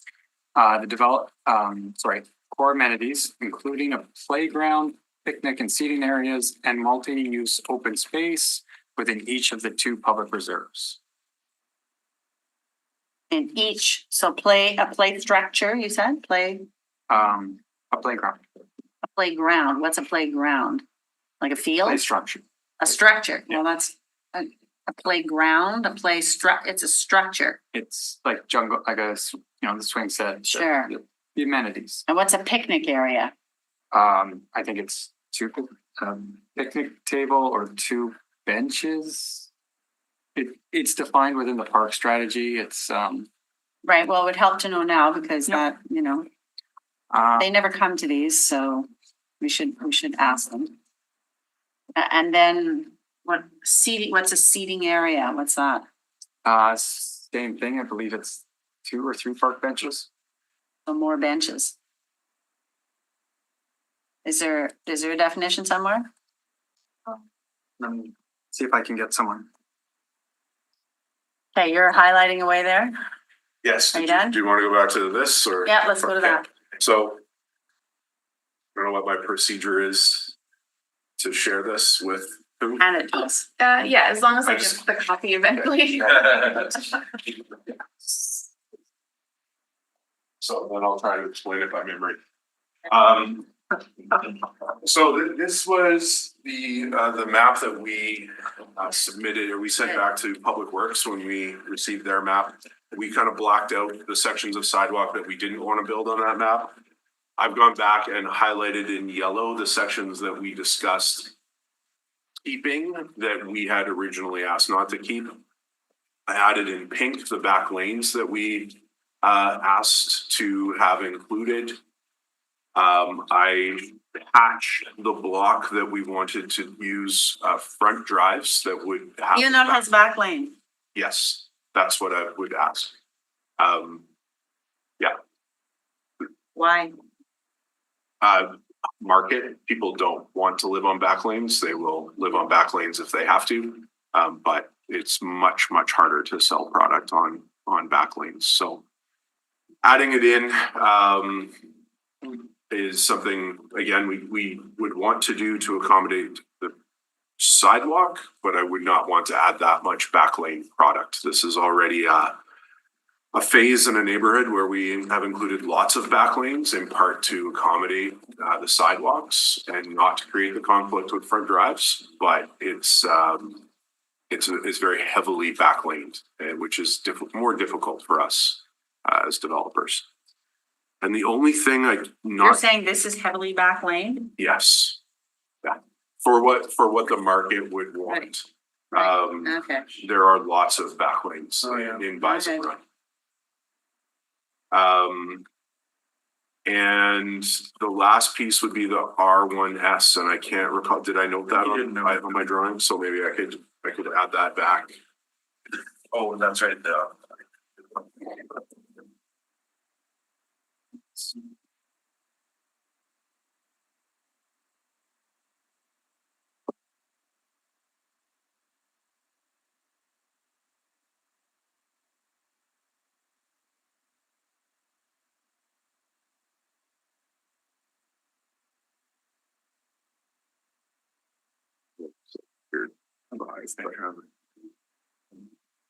You should take a picture of it yourself, and then you can. That's a great idea.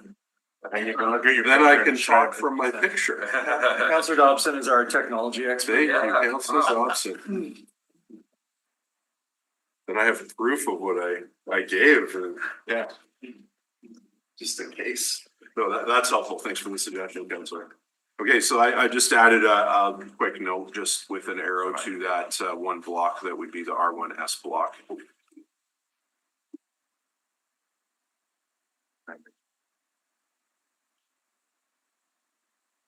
And then at the north end, just moving that one red line that we had talked about, moving into the south side of the street with the yellow highlight there. So there's, I guess, 4 additional sections from what we had proposed. The 2 additional back lanes or short back lanes, the 1 block with the zone change to R1S, and the front drives on the 1 block south of it were the things I added to the drawing. So then are these sidewalks that, are you going to, can we, on the north part, can we do a curb sidewalk? Or, That one, I believe, looks like it would work fine as a curb adjacent sidewalk to me, yeah. The south one with the cul-de-sac, some concerns with curb adjacent, but I'd want to talk to our engineers and public works about how to do it, because when we go from a flankage sidewalk to curb adjacent, Right, and actually right. this might have the same problem at the north now that I'm looking at it. I would, if we can, like to have the flexibility to work that out with the Sure. engineers and public Sure. works. sure, Because when we go from flankage to front drives, we don't want to put weird angles in the sidewalks Sure. to go from setback to get up to the edge. So yeah, if we can have Okay. kind of license, and I think our development agreement or the ACG report condition is written to give us that flexibility, and where there are sidewalks with the approval of the director, we can deal with curb adjacent or a more traditional alignment. okay. Okay, and what about your park? What are you doing in the park? Okay, so park amenities, so. Go back to the park slide. Sure. The park amenities that were required with the new development agreement parameters are the core amenities, as the public service stated. Our understanding of the core amenities are a seating picnic area as very kind of flexibly described in the park strategy. Within, I believe it's 1,000 meters of every home. So that sort of will distribute our space to require likely 2. So one probably in the south west amenity or park area, the open space, the bigger square, and one up in the north. And this is play structure you're talking about? No, it's the seating area definition, seating/picnic area within, I believe it's 1,000 feet of each home, or meters, excuse me. And in addition to that, there's a requirement for, I believe it does say playground, I think within 600 meters of each home, which puts a playground in each of those parks as well. Playground is not, it's fairly loosely defined as well. And I think, can't speak for the parks folks, I think they didn't say structure, because it could be a swing set and a climbing structure and a spinning element, and it isn't just one piece. It's a playground that we have to design and submit to parks that meets their core amenity. And so they have almost, I would describe it as a performance standard. You might be able to meet it with a really large play structure. You might be able to meet it with a group of a number of play elements. You might be able to meet it with a more naturalized play area. So there'd be different ways of meeting it. And it's not that defined. That would come with our park design in the future. And how about a shade structure? I think a shade structure falls within the definition of the seating area, but it isn't necessarily a requirement of every seating How do we area. make it a requirement? Find a way to build them affordably. I guess that would be something the committee could make a requirement, but I don't believe the parameters specifically require or prohibit.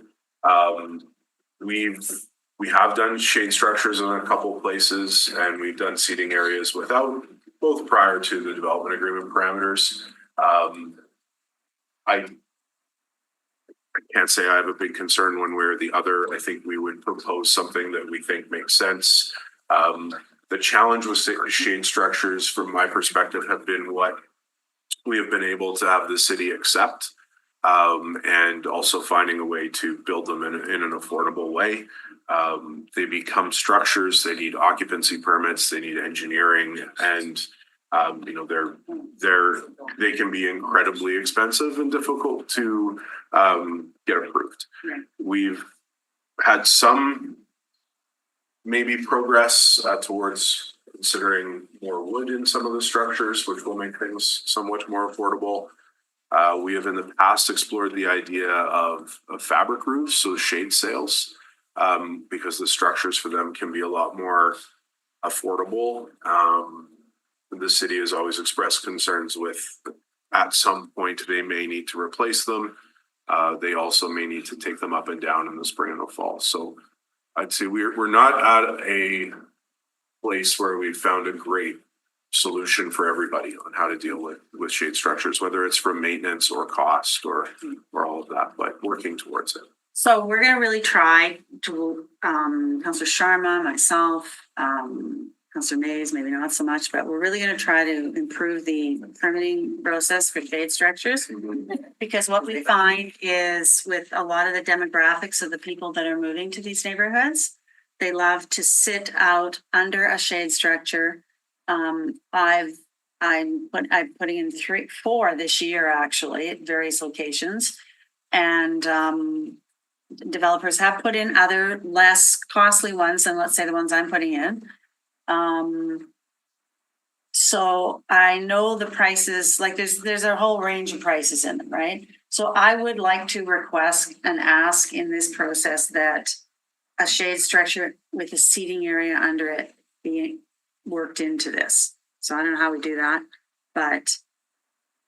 Yeah, I think if the ACG clause that requires the core amenities simply included, it stated including a shaded seating area, maybe that's specific enough that if that's specific enough, I think that gives us the direction and the requirement that we would have to. Yeah, and recognizing this is a dense area, not like a tiny little shade structure, right? Like one that, I don't want to be Not an that. individual seat. Exactly. I don't want to be that specific, but there are some that have gone in that aren't a decent size. Like you know who we're selling to, the demographics that we're selling to here, that you're selling to here.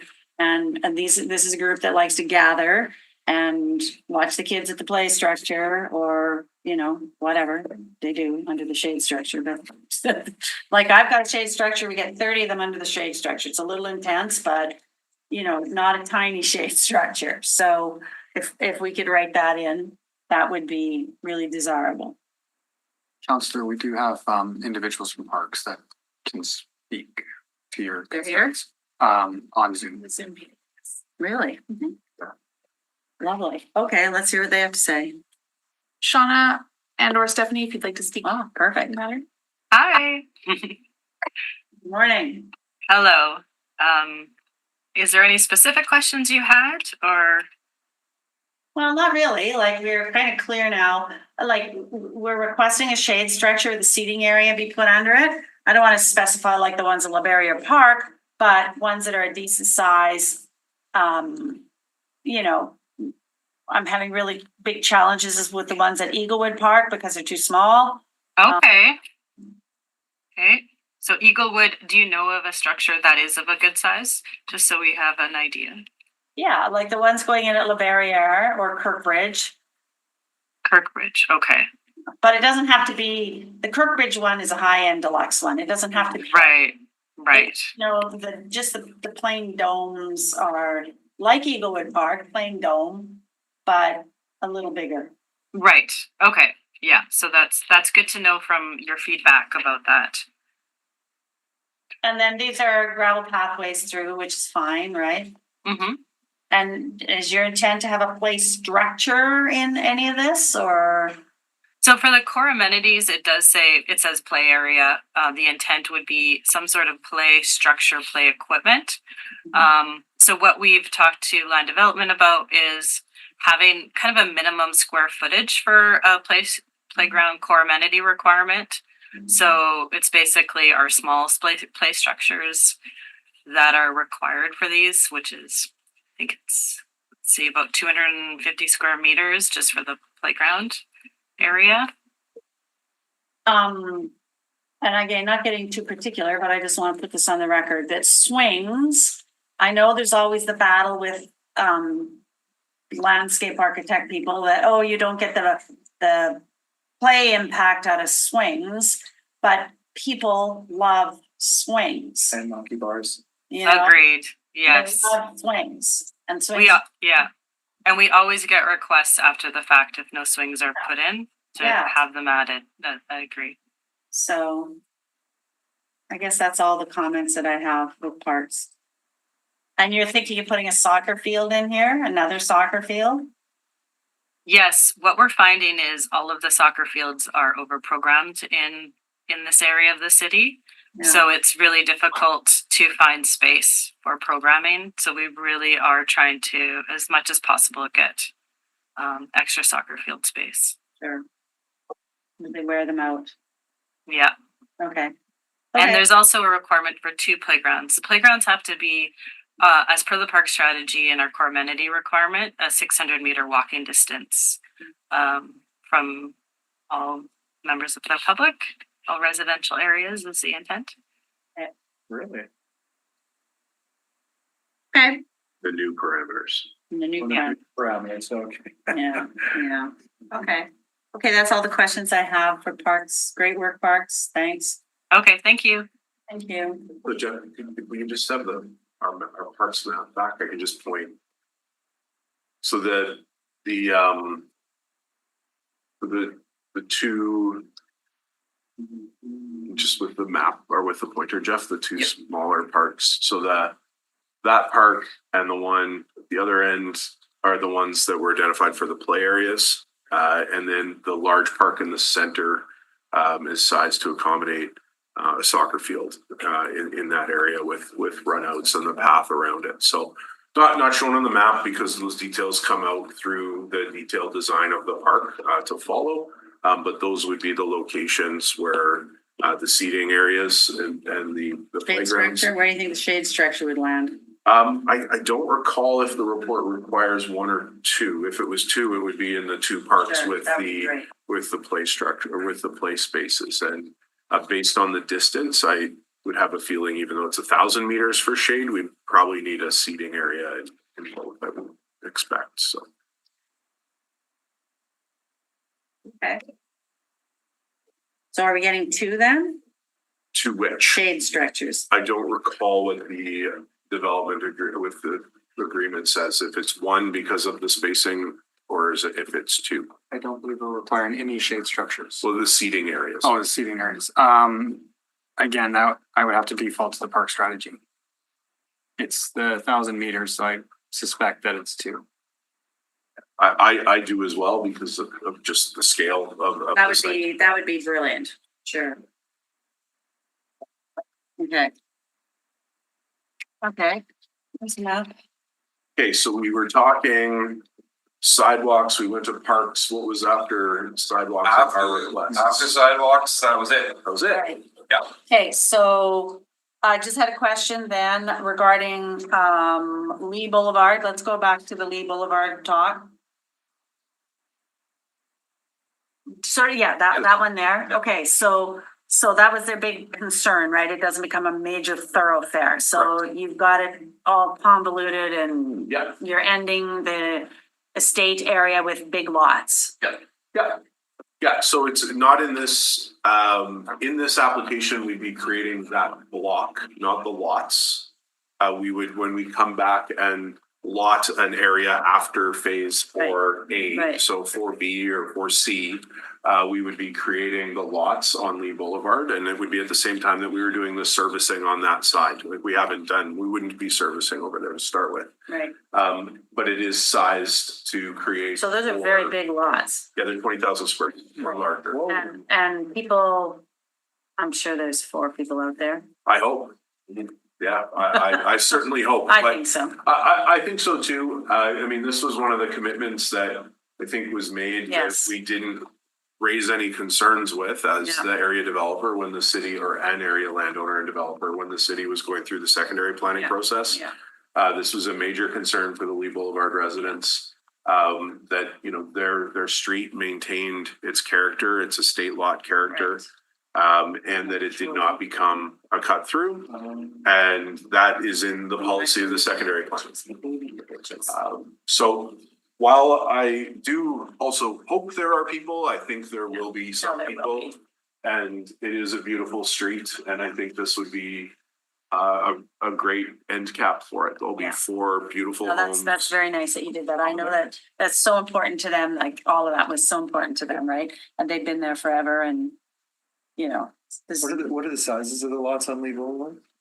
Uh, Existing, sorry? The existing lots range from 1 to probably 4 acres, I think might be the biggest one that's Yeah. there now. Most of them have 100 or 200 feet of frontage by, say, 300 feet deep in that ballpark. The original lots on the north side, I think, were all 1 acre. Some people own more than one. The south side are a little bit deeper. It's an unserviced area. They're on septic fields or septic tanks, cisterns and wells, and gravel road with ditches. So currently there are no services.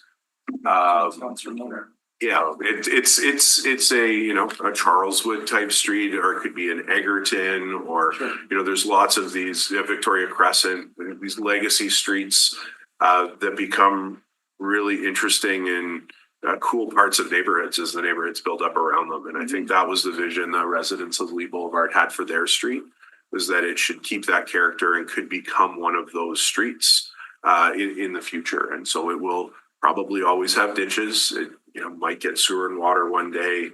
Maybe they'll chip seal the road, but that would all be done through local improvement or through the ownership doing it. We will certainly have to bring services in for our lots. The road connecting into the south edge will be a paved, normal urban cross-section road. But it will keep the character, the scale of the homes and lots.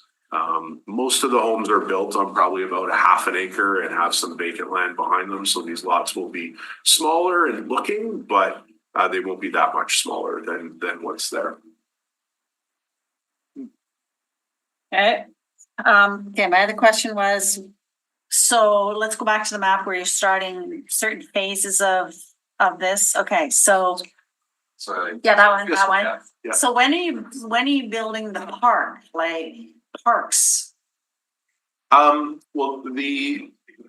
it's a good question. Kind of hard to answer, but not impossible. The lake will be right away. So the part of the park will start right away because the lake has to be built before anything else can really be built. From there, the lots in the north section, north of the lake, would be the first lots that we're asking to create with this application. I think our second phase would likely be the land south of the park. So we might be back here next year at this time, looking for, we wouldn't have to come because we would be subdividing, rezoning it. We would be doing a short form subdivision, hopefully sometime next year, south of the lake to lot that area. And once we go south of the lake, even though it's a very large phase, we don't really have a choice but to do the whole thing. because we have to maintain two means of access. So that brings the balance of the park and the homes backing onto it. The actual development of those park spaces somewhat is dependent on the grading and servicing around them. And we will not likely be building Ruth Crossing all the way to North Ridge Road in the first phase of servicing. It's far too long a road. It's too much construction to happen in 1 year. So my hope is we would be servicing within the allotted area next year and building a section of Ruth Crossing. I don't know exactly how far south we would get. The following servicing year, which I would hope to be the following calendar year, would take Ruth Crossing to the south. And if the market is there, expanding in a new area of servicing for single family lots, which would likely be the area south of the lake. South of the lake. And then in our next phase of servicing, we would likely finish off what's on the other side of the extension of Ruth Crossing. So to me, it's 3 or 4 years of servicing based on market demand and how we'll need to go through that. But the collector road network, the lake would be early. The park spaces will need some amount of grading, especially on the south side, and those residential lots to be created before we can really start working towards finishing the park and planting and building the path. So it wouldn't be in the first year. Okay. Because we're a little hung up on that other park in the Bison Run side, right? But we're gonna do that next year, right? Yes, our seating area and lookout and Right, all of that. public art and everything that's been, yes. Okay, so then let's just talk about the east side of Ruth Crossing. So we're not really looking at that until 2028. No, I would think maybe an application to lot it and maybe in 26, which would let us start building homes in 27. It's very, very market dependent, Yeah, very hard to no, say, but that would be my hope. And then Ruth Crossing would punch through in, So hopefully we'll start it next year, right, and then finish it the following year. so 26. Yeah, And that's, right, so that's why the garden goes, right? yes. Okay, Yeah, got and it, that's why the garden is there next year for sure. got it.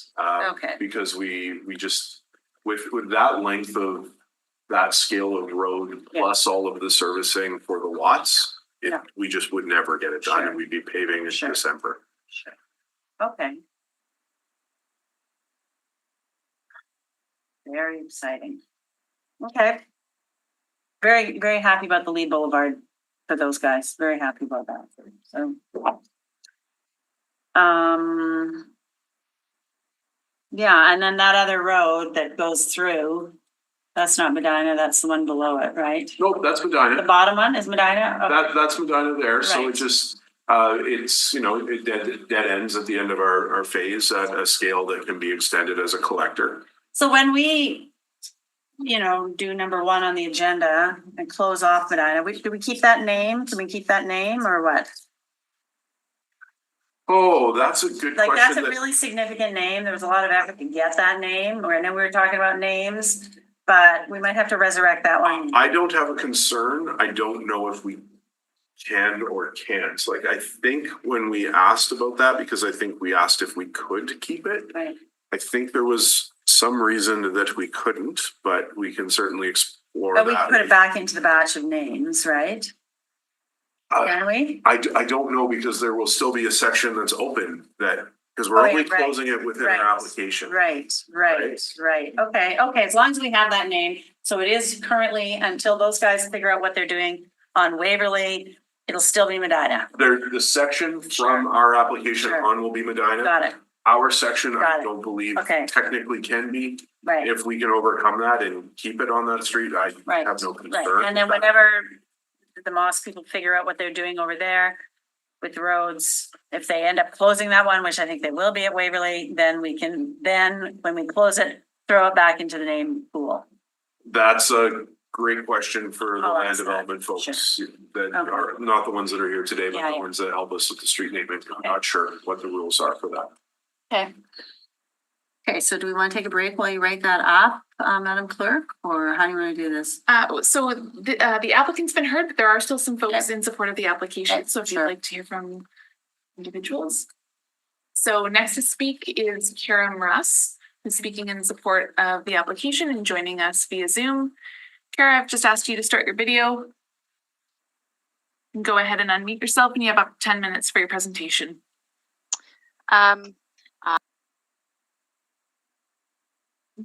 Sorry, just unmuting myself. I'm just here to speak in support of the application. I worked with Qualico on the traffic study that was done, as well as the noise analysis. So I'm happy to answer any questions if you have them. I have no formal presentation. Okay. No questions? No questions? No questions. Thank you. All right, thank you. Okay, next is Brennan Johnson to be heard in support of the application. Brennan's joining us in person. Do you wish to speak? Nothing bad, thanks. Okay, and Veronica Eno is also registered in support of the application. Do you wish to speak? No? Okay. I'm just confirming that there's no one else in the gallery in support of the application. There's no one registered in opposition or in the gallery in opposed to the application. And there's no one registered to speak with respect to the application in the gallery. So if there are questions for the public service at this time. Is he done? Land development? I think he just went to the washroom. Oh. Okay. So Okay, sir. You guys come and go. I don't know what the deal is there. You know, I landed, he's in the washroom. Okay. So do any of you have any comments? I guess our only comment would be on that change from R1N to R1S. Would be our opinion that that couldn't be done as part of this hearing because it's making the lot sizes smaller, so it would have to be re-advertised. So they could apply for variances to make those lot sizes smaller, but actually making a change at this hearing to change the zoning district, we feel that would have to be re-advertised. We've come across this before, and the advice we've gotten is that you cannot change the zoning district at the hearing that's already been advertised unless it's larger lots. Can't make them smaller. They can make them larger, but you can't make them smaller. Correct. Or they can do variances when They they, could apply for variances, but then they would have to make a separate application and for each one. They could do I think a block application for all the lots. It would come back to a hearing here at the Assiniboia Community Committee. Weird. Okay. So that's the fact. Do they get to comment on that at all, or? We still have our rebuttal. Oh, yeah, right, okay, right. Yeah. Okay, what else? Sure.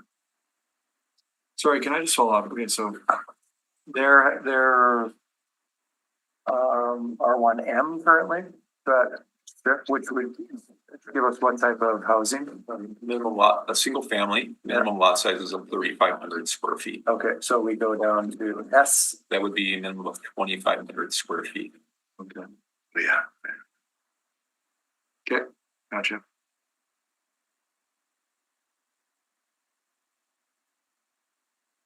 Okay, any other comments? So regarding the proposed amendment to the private approaches, section A, we would just like to highlight that the approaches onto collectors are typically generate a large amount of complaints due to the traffic and the conflicts. So our standards are to have no approaches onto collectors. This road meets the collector based on their traffic volume. Right. Providing an exception probably will increase the number of complaints regarding the traffic. And then as far as section 13C and the private approaches serving R2. I just wait, 13C. Yeah. It's not the clearest, but okay, 13C. Which one does that point to? Which one that? Like, how do you? Sorry, it's It's on page 35. Counselor. Okay, all right. unfortunately, okay, right. slideshow. Okay. Right. So the way it's written is, it provides a suitable alternative. So essentially where this is just a strong notification that the preference is to have the joint driveways. However, there's the ability without an amendment to permit non-joint driveways, assuming that snow storage or access isn't an issue. So it is a duplication. And, perhaps I will concede that it should be in the general comment section, as in this isn't really going to be enforceable in this section, but we really want it transparent that snow storage is important and that having the joint driveways provides the maximum. So then I would also suggest that we add in 13D as Brian's recommendation, that the south facing lots in block 15 are permitted to have front drives. I believe that was one of the requests Qualico had regarding the rear lane between block 15 to allow for the sidewalk. True. So then as far as section 16, the noise attenuation. Right. And the rear yard setback. Go down slide there. So the way it's worded is identical to 10 of 22, which is the development directly north of this, with the noise attenuation fence. Right. So this is the same clause that we have in that agreement. If it's the will, deleting the noise attenuation and separating it out as Qualico suggests, we don't have any concerns with. But then as far as the defined setback, Right. so we would be amenable to taking the spirit of what their Right. suggestion is right now. For the unique ones or the, Yeah. right, So I would, not all of them, the unique ones. so I would suggest, currently their noise attenuation study has 15.8 for rectangular lots and 10.7 for pie shaped. If they're amenable, we're fine to keep the 15.24 for rectangular and just add in the 10.7. This is truly just making it transparent for our staff so that we aren't continually asked what's the setback for this individual house back and forth. It's sort of an overload duplication of work. Sure. I also suspect we should have that in the zoning agreement. Yes, it should be in the zoning agreement. I think that was recommended, right? Yeah, so if we revise it, we should revise it there as well. And that's, there's one more amendment that I would request, and it's a mistake on my part. It's just to add for condition 10A, add the words and or 1.8 meters, in which just fully enables the back of curb sidewalks as it's logical. And or, okay, and- sure. So it's a pretty minor thing. And then I would also suggest if we're adding things, Schedule B, Section 2, Plan Considerations, add a new condition 15, just open those two rear lanes or permit. The developer may dedicate and legally open the lanes between blocks 11, lots 1 and 2, and block 15, lots 1 and 2. Just to clean that up and enable it. Okay. Yeah, with the noise walls, the attenuation walls, like we want them the same. I will talk to them about this. They're going to be the same as the others. It's a continuation.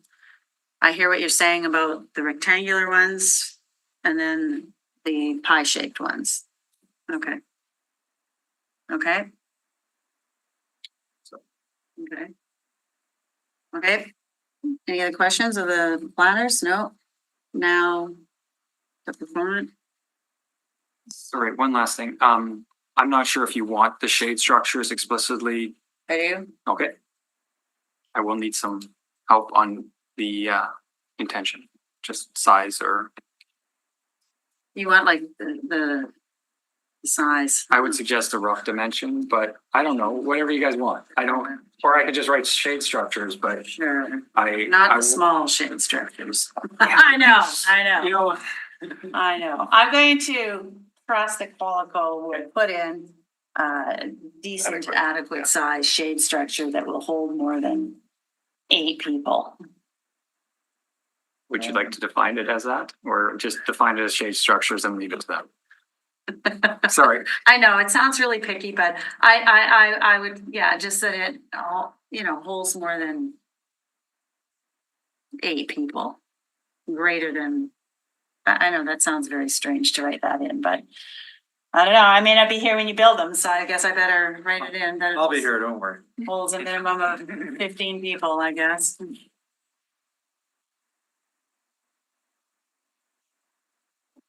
Of the 2 shade structures.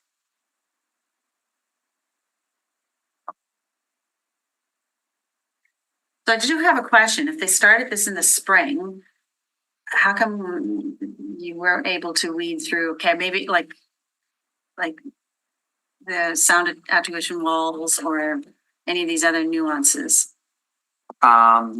My understanding is the report is still somewhat in flux. The last correspondence we got was fairly recent as far as the defined distances, but I'm sort of just the back end, I'm the end of that first process. Right. I don't think we're that apart. I think there was just perhaps some delays in conceding the uniqueness of the pie-shaped lots. I think that's the only place we're really separated. Right, but, okay, I mean, I don't mind doing this at committee meetings, but it would just really be good if if people could get this all weeded out before it comes to committee. But I don't know, like you guys are busy, but spring to now seems like a lot of time to talk about this. Okay. Okay, what else? Now we hear back from the proponent. Okay. Sure, there are no additional questions for the public service. No, we're good. So yes, the applicant is entitled to speak in rebuttal to comments made, but no new information is permitted. I think from my perspective as a planning consultant, I don't have anything else to say. I just, this is very detailed developer stuff, but Brian, I'll pass you the mic if you have anything to say. Are we still looking at the presentation? I think it just undid itself for some reason, but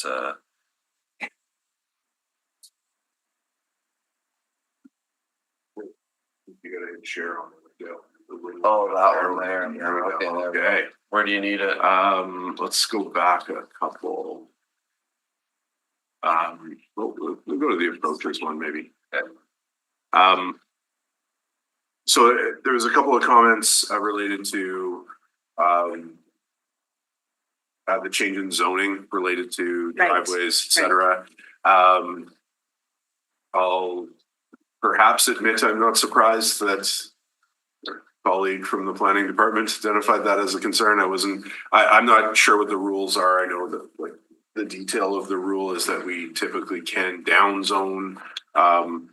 It's kind of weird which direction is down zoning. In C4 you can go to C3 and C2.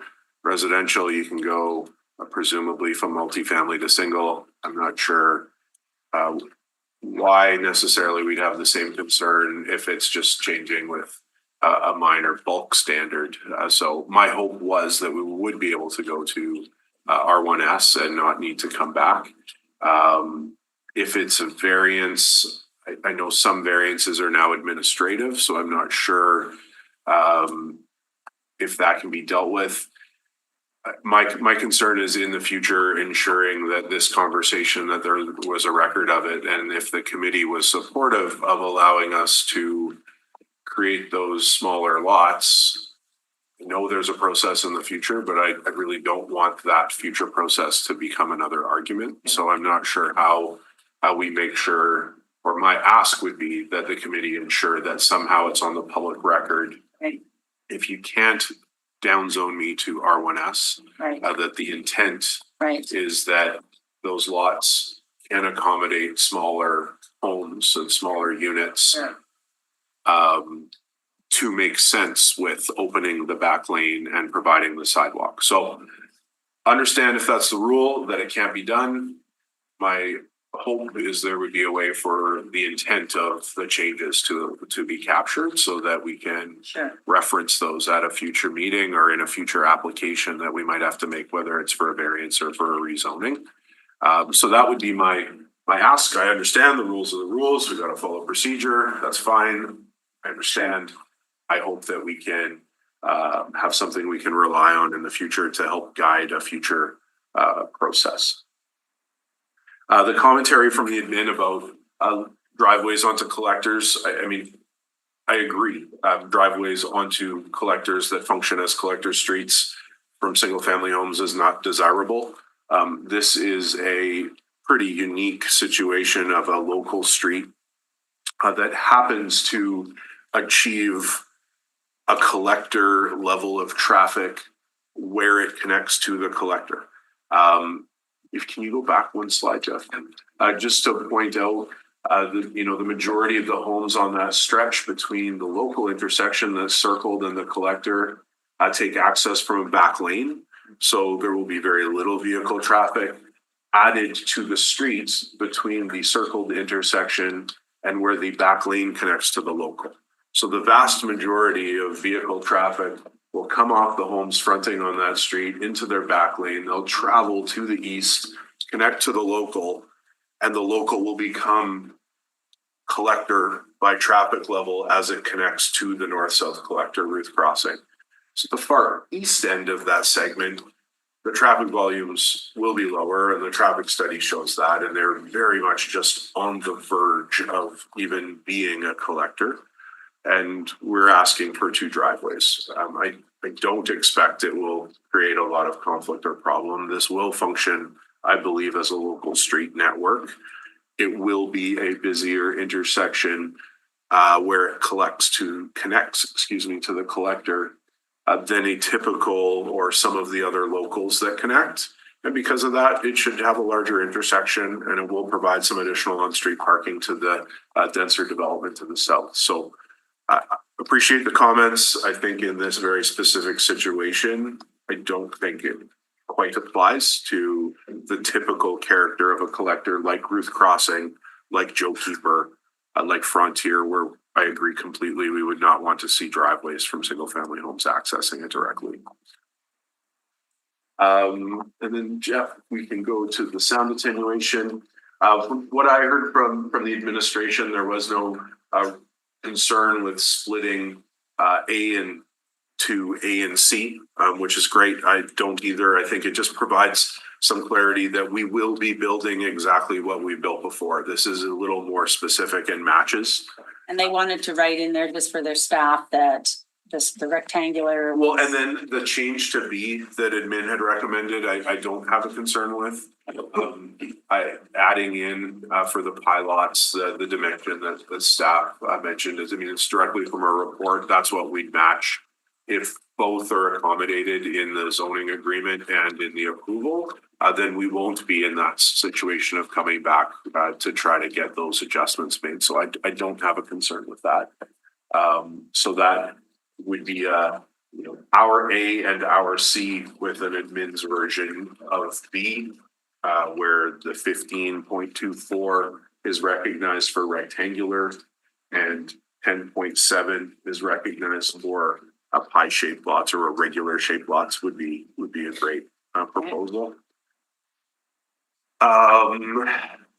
What was after this one? And the map we submitted we worked on a map collectively, collaborated on a map, which I think works with the other changes that we've talked about. Okay. And I don't think I had anything else to raise specifically, but if there were any other questions, obviously we're happy to do our best to address them. I don't have any other questions. Does anyone have thoughts? Okay. No? Okay. Good. Thank you. Thank you very much for your time. Okay. Now, did you get all that? Do you want a break? Well, I would just like the opportunity if the committee would permit to just sort of sort out some of these amendments with the committee and also with public service, just confirming your intention, councillors, and the committee's support. Do we have a 5-minute here? Yeah. Mr. Chair. All those in favor of 5 minute break? Sure, sure. So.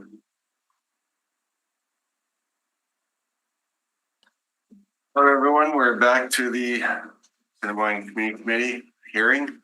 We took a little bit longer than a 5 minute break, but here we are, we're back. Okay.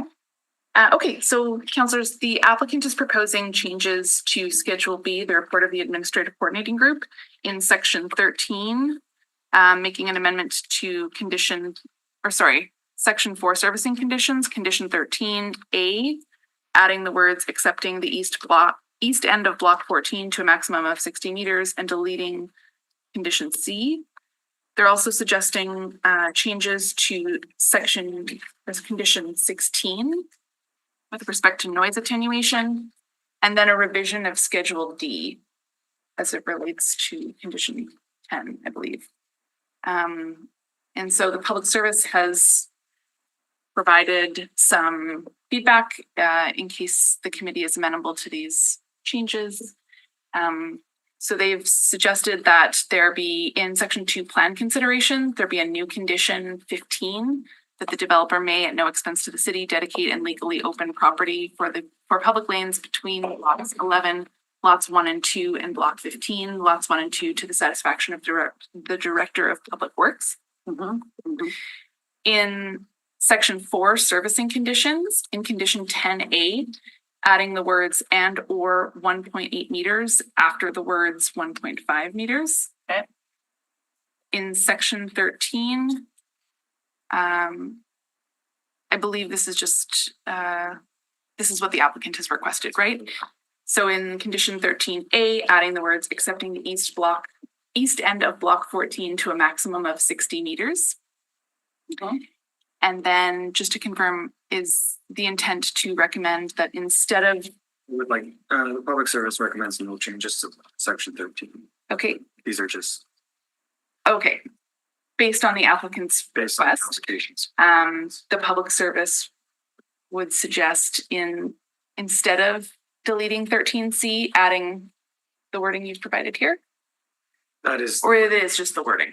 Okay, should it be revised? okay. 13C was the attrition wall, the noise wall, No, it's with respect to private approaches. private approaches. Mhm. Okay. So currently it is private approaches serving R2 without a public lane shall be designated with joint use approaches or a suitable alternative, all to the satisfaction of the Or a Director of Public suitable Works. opportunity. Okay. The applicant is recommending the removal of that condition.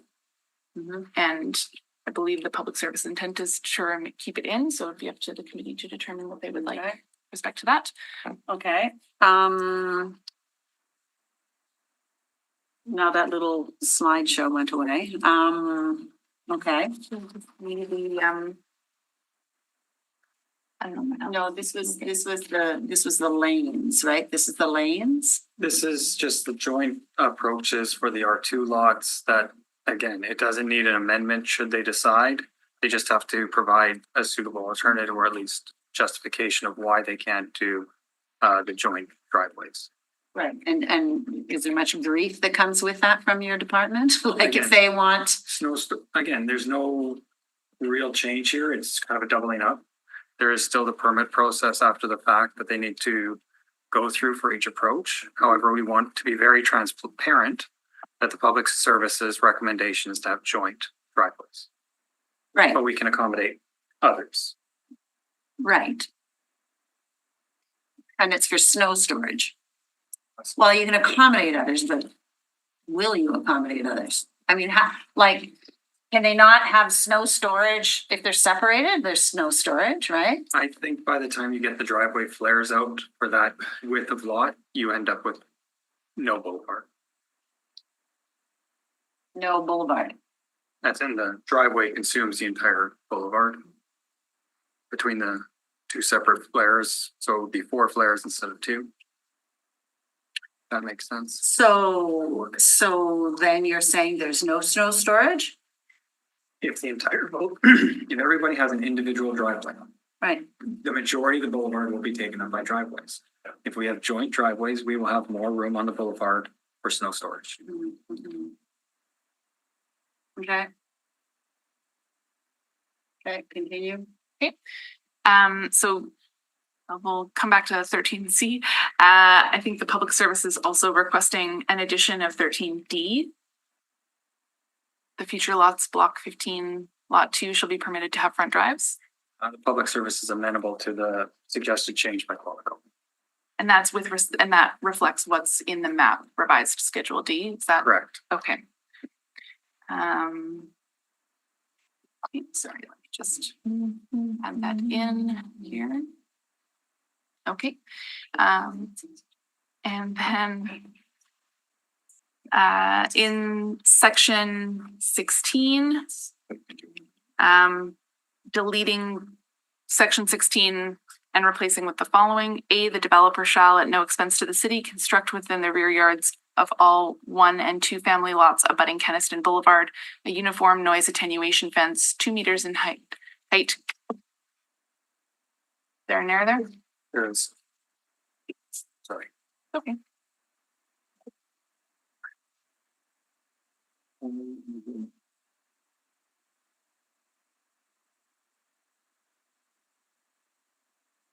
They're recommending removal, right? Yeah, basically just go with the applicant's A and modify the B.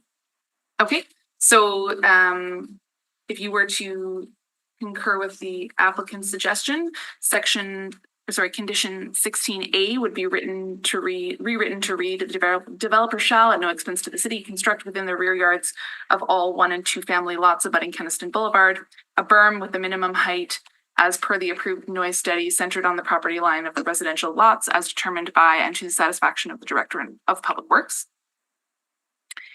And then B to become. Yeah, B is as written. Okay, so B as written by the applicant? No, as written in my revision. Okay, so suggesting that B become all single family and 2 family residential lots backing onto Kenniston Boulevard shall contain a minimum rear yard setback as per the approved noise study of 15.24 meters for rectangular lots and 10.7 meters for pie-shaped lots. The zoning agreement covering those lots shall stipulate this minimum rear yard setback. And if the committee is supportive of that change, the public service has also provided a suggested amendment to recommendation. Sorry, there should be a C as well. Yes, sorry, I was just skipping to the zoning part, but sure, I'll read C. That the addition of C, correct? Yes. Okay. To read, the developer shall at no expense to the city provide continuous fencing for all single family and 2 family lots backing onto Kenniston Boulevard. The developer is to permit the city to file a caveat against the title of each of these proposed lots abutting Kenniston Boulevard, requiring the owners to maintain and or repair or replace the fence as originally constructed to the satisfaction of the Director of Public Works. As I said, if the committee were supportive of that, Public Services also recommended a suggested amendment to their recommendation to A, adding a new II, which would read all single family and 2 family residential lots backing onto Kenniston Boulevard shall contain a minimum rear yard setback of 15.24 meters for rectangular lots and 7.10 meters for pie-shaped lots. And then the public service is also, based on your feedback, Councillor Luke's adding a condition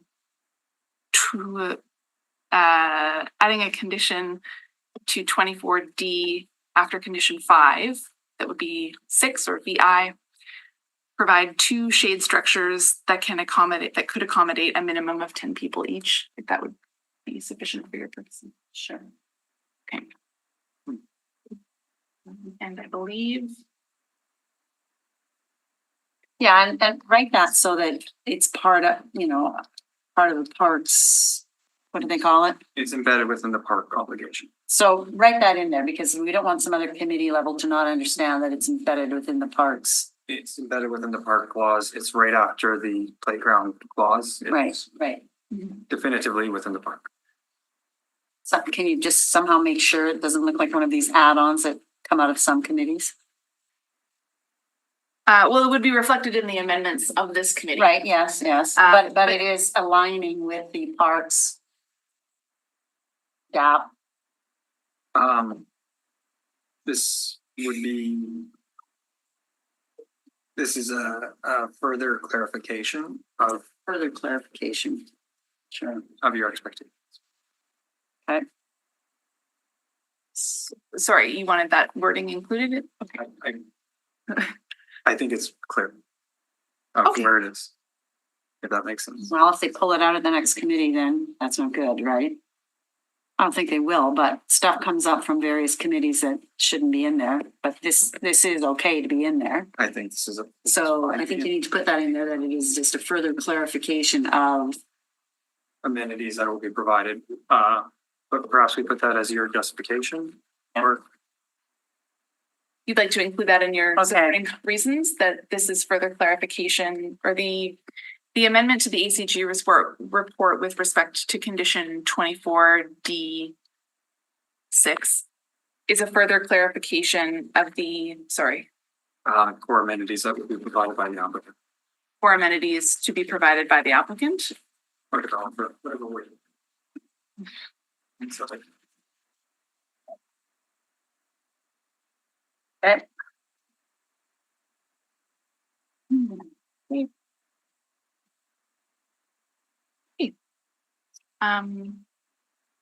So there is the closing first, could deal with that, or if you would like to sort of hash out which of these suggested changes you would like to go forward with. I think we've got it right. I think we have it right. Okay. So we'll start with the closing. Did you, and sorry, for 13C, And you put, yeah, for this, you have that, it is. yes, and the committee is supportive of the revised schedule via shown.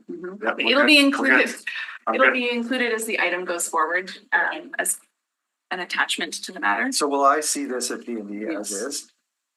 Scan. Counselor Dobson, we can like interpret this. I think we can actually word for word, I'm guessing. My understanding is I'm that happy this to is do whatever. sufficient for the purposes of the Sufficient for my ACG report? needs. Okay. Like, whatever you guys would like. I'm happy to do it verbally as well. Okay. And Councillor Luke, sorry, I wasn't clear on your intent.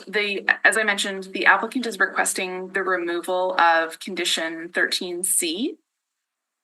It's with respect to private approaches. Would you like to keep that in or? Sit, okay, just wait. Let me just pull it up here. Say 13C. Administration wanted it kept in.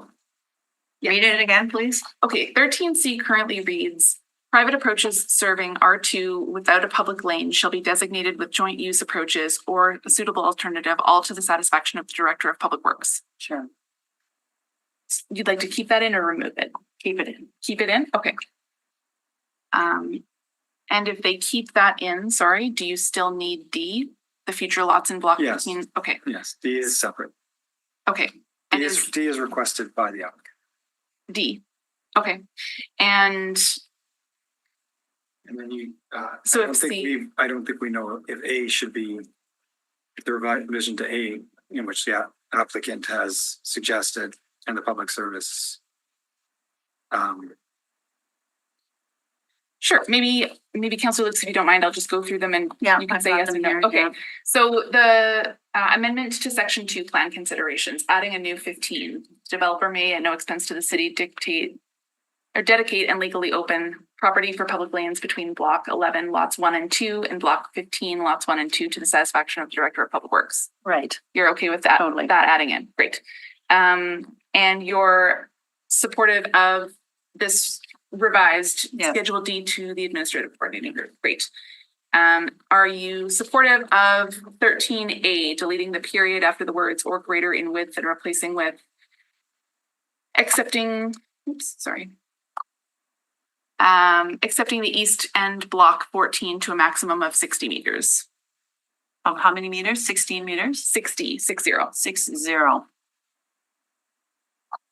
Okay, say the whole sentence again. So it would read, there shall be no private approaches serving single-family or two-family residential development off residential collector streets, i.e. rights of way measuring 22 meters or greater in width, excepting the east end block 14 to a maximum of 60 meters. So that's the one that backs onto the collector, That fronts the collector. that fronts the collector, backs on it. exactly. So I want to allow that one at the intersection. So that's the wording that allows that. That's the wording that allows. Okay, great. Okay, So that's. decipher this. Okay, keeping 13C. Which, so that reads, private approaches serving R2 without a public lane shall be designated with joint use approaches or a suitable alternative, all to the satisfaction of the Director of Public Works. Okay, decipher that one. That one is, Again, that's the joint driveways for the R2. Right. But that does allow flexibility without an amendment. we'll see how flexible that is. Okay, Okay, so you're comfortable with keeping that in? And then adding a new condition 13D, that future lots in block 15, lot 2 shall be permitted to have front drives. yep, Amenable to that. Okay. Amending condition 16A. yep, To read, the developer shall at no expense to the city construct within the rear yards of all 1 and 2 family lots abutting Keniston Boulevard a berm with a minimum height as per the approved noise study centered on the property line of the residential lots as determined by and to the satisfaction of the Director of Public Works. yep, Okay, supportive of that. Then condition B becomes all single family and 2 family residential lots backing onto Keniston Boulevard shall contain a minimum rear yard setback as per the approved noise study of 15.24 meters for rectangular lots and 10.7 meters for pie-shaped lots. The zoning agreement covering these lots shall stipulate this minimum rear yard setback. Okay. That's good. Okay, and then C becomes. Sorry, C after that, right? Yes, C is adding, sorry, there is no current C, so we're adding in a C. The developer shall, at no expense to the city, provide continuous fencing for all single family and 2 family lots backing onto Keniston Boulevard. The developer is to permit the city to file a caveat against the title of each of these proposed lots abutting Keniston Boulevard, requiring the owners to maintain and or repair or replace the fence as originally constructed to the satisfaction of the Director of Public Works.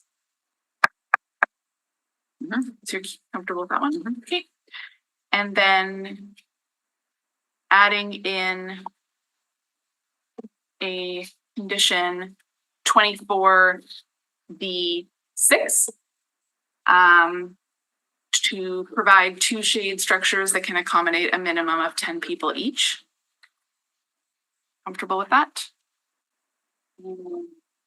sure. Okay.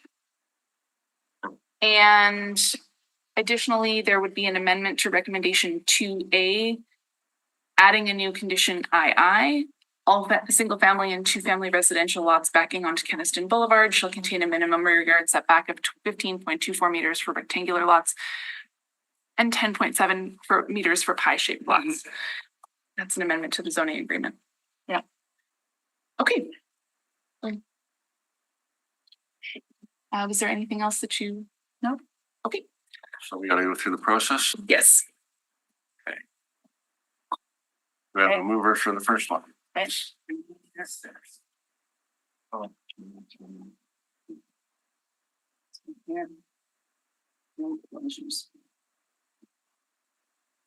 I'd like to move that the recommendation of the Winnipeg Public Service be concurred in and forwarded to the Standing Policy Committee on Property and Development. Do I need to put a reason in here? No. Okay. All those in favor? Aye. Aye. Motion's carried. Okay. Please note that the committee has made a recommendation on this matter that will now proceed to council. No further representations are permitted on, and all persons registered for the hearing will receive notice when the matter is to be considered by council. Okay. Yeah, that was the first one. The second one is subdivision and rezone. I'd like to move that the report of the Winnipeg Public Service be taken as read. Those in favor? Aye. Aye. That the receipt of public representations be concluded. All those in favor? Aye. Aye. That the recommendations of the Winnipeg Public Service be concurred in as amended Yes, with the amendments. with So the amendments? would you like me to just quickly repeat them? Nope. Okay, so the amendment as read out earlier. And forwarded to the Standing Policy Committee on Property and Development. Okay, The supporting reasons. This is the next phase of development of Bison Run. I just want to clarify that it is the intent of the committee that section or that block 15 lot 1, we are supportive of smaller lot sizes. Each of the back lane. And further clarification of core amenities is what was provided in 24D6. Condition 24D6. Yeah, and this is a continuation on of a very, very positive development for the community. Okay, any other, Nothing. hey, all those in favor? That the Aye. public hearing with respect to this application be concluded. All those in favor? Aye. Opposed, carried. please note that the committee has made a recommendation on this matter that will now proceed to council. No further representations are permitted on the subdivision and rezoning, and all persons registered for the public hearing will receive notice when the matter is to be considered by council. For adjournment? Nope. Nope. The variation. Variance, so. The variance, it's more complicated than that big subdivision and rezoning. Okay, I'll do the variance. So the report of the Winnipeg Public Service be taken as read. All those in favor? Aye. Aye. That the receipt of public representations be concluded. All those in favor? Aye. Aye.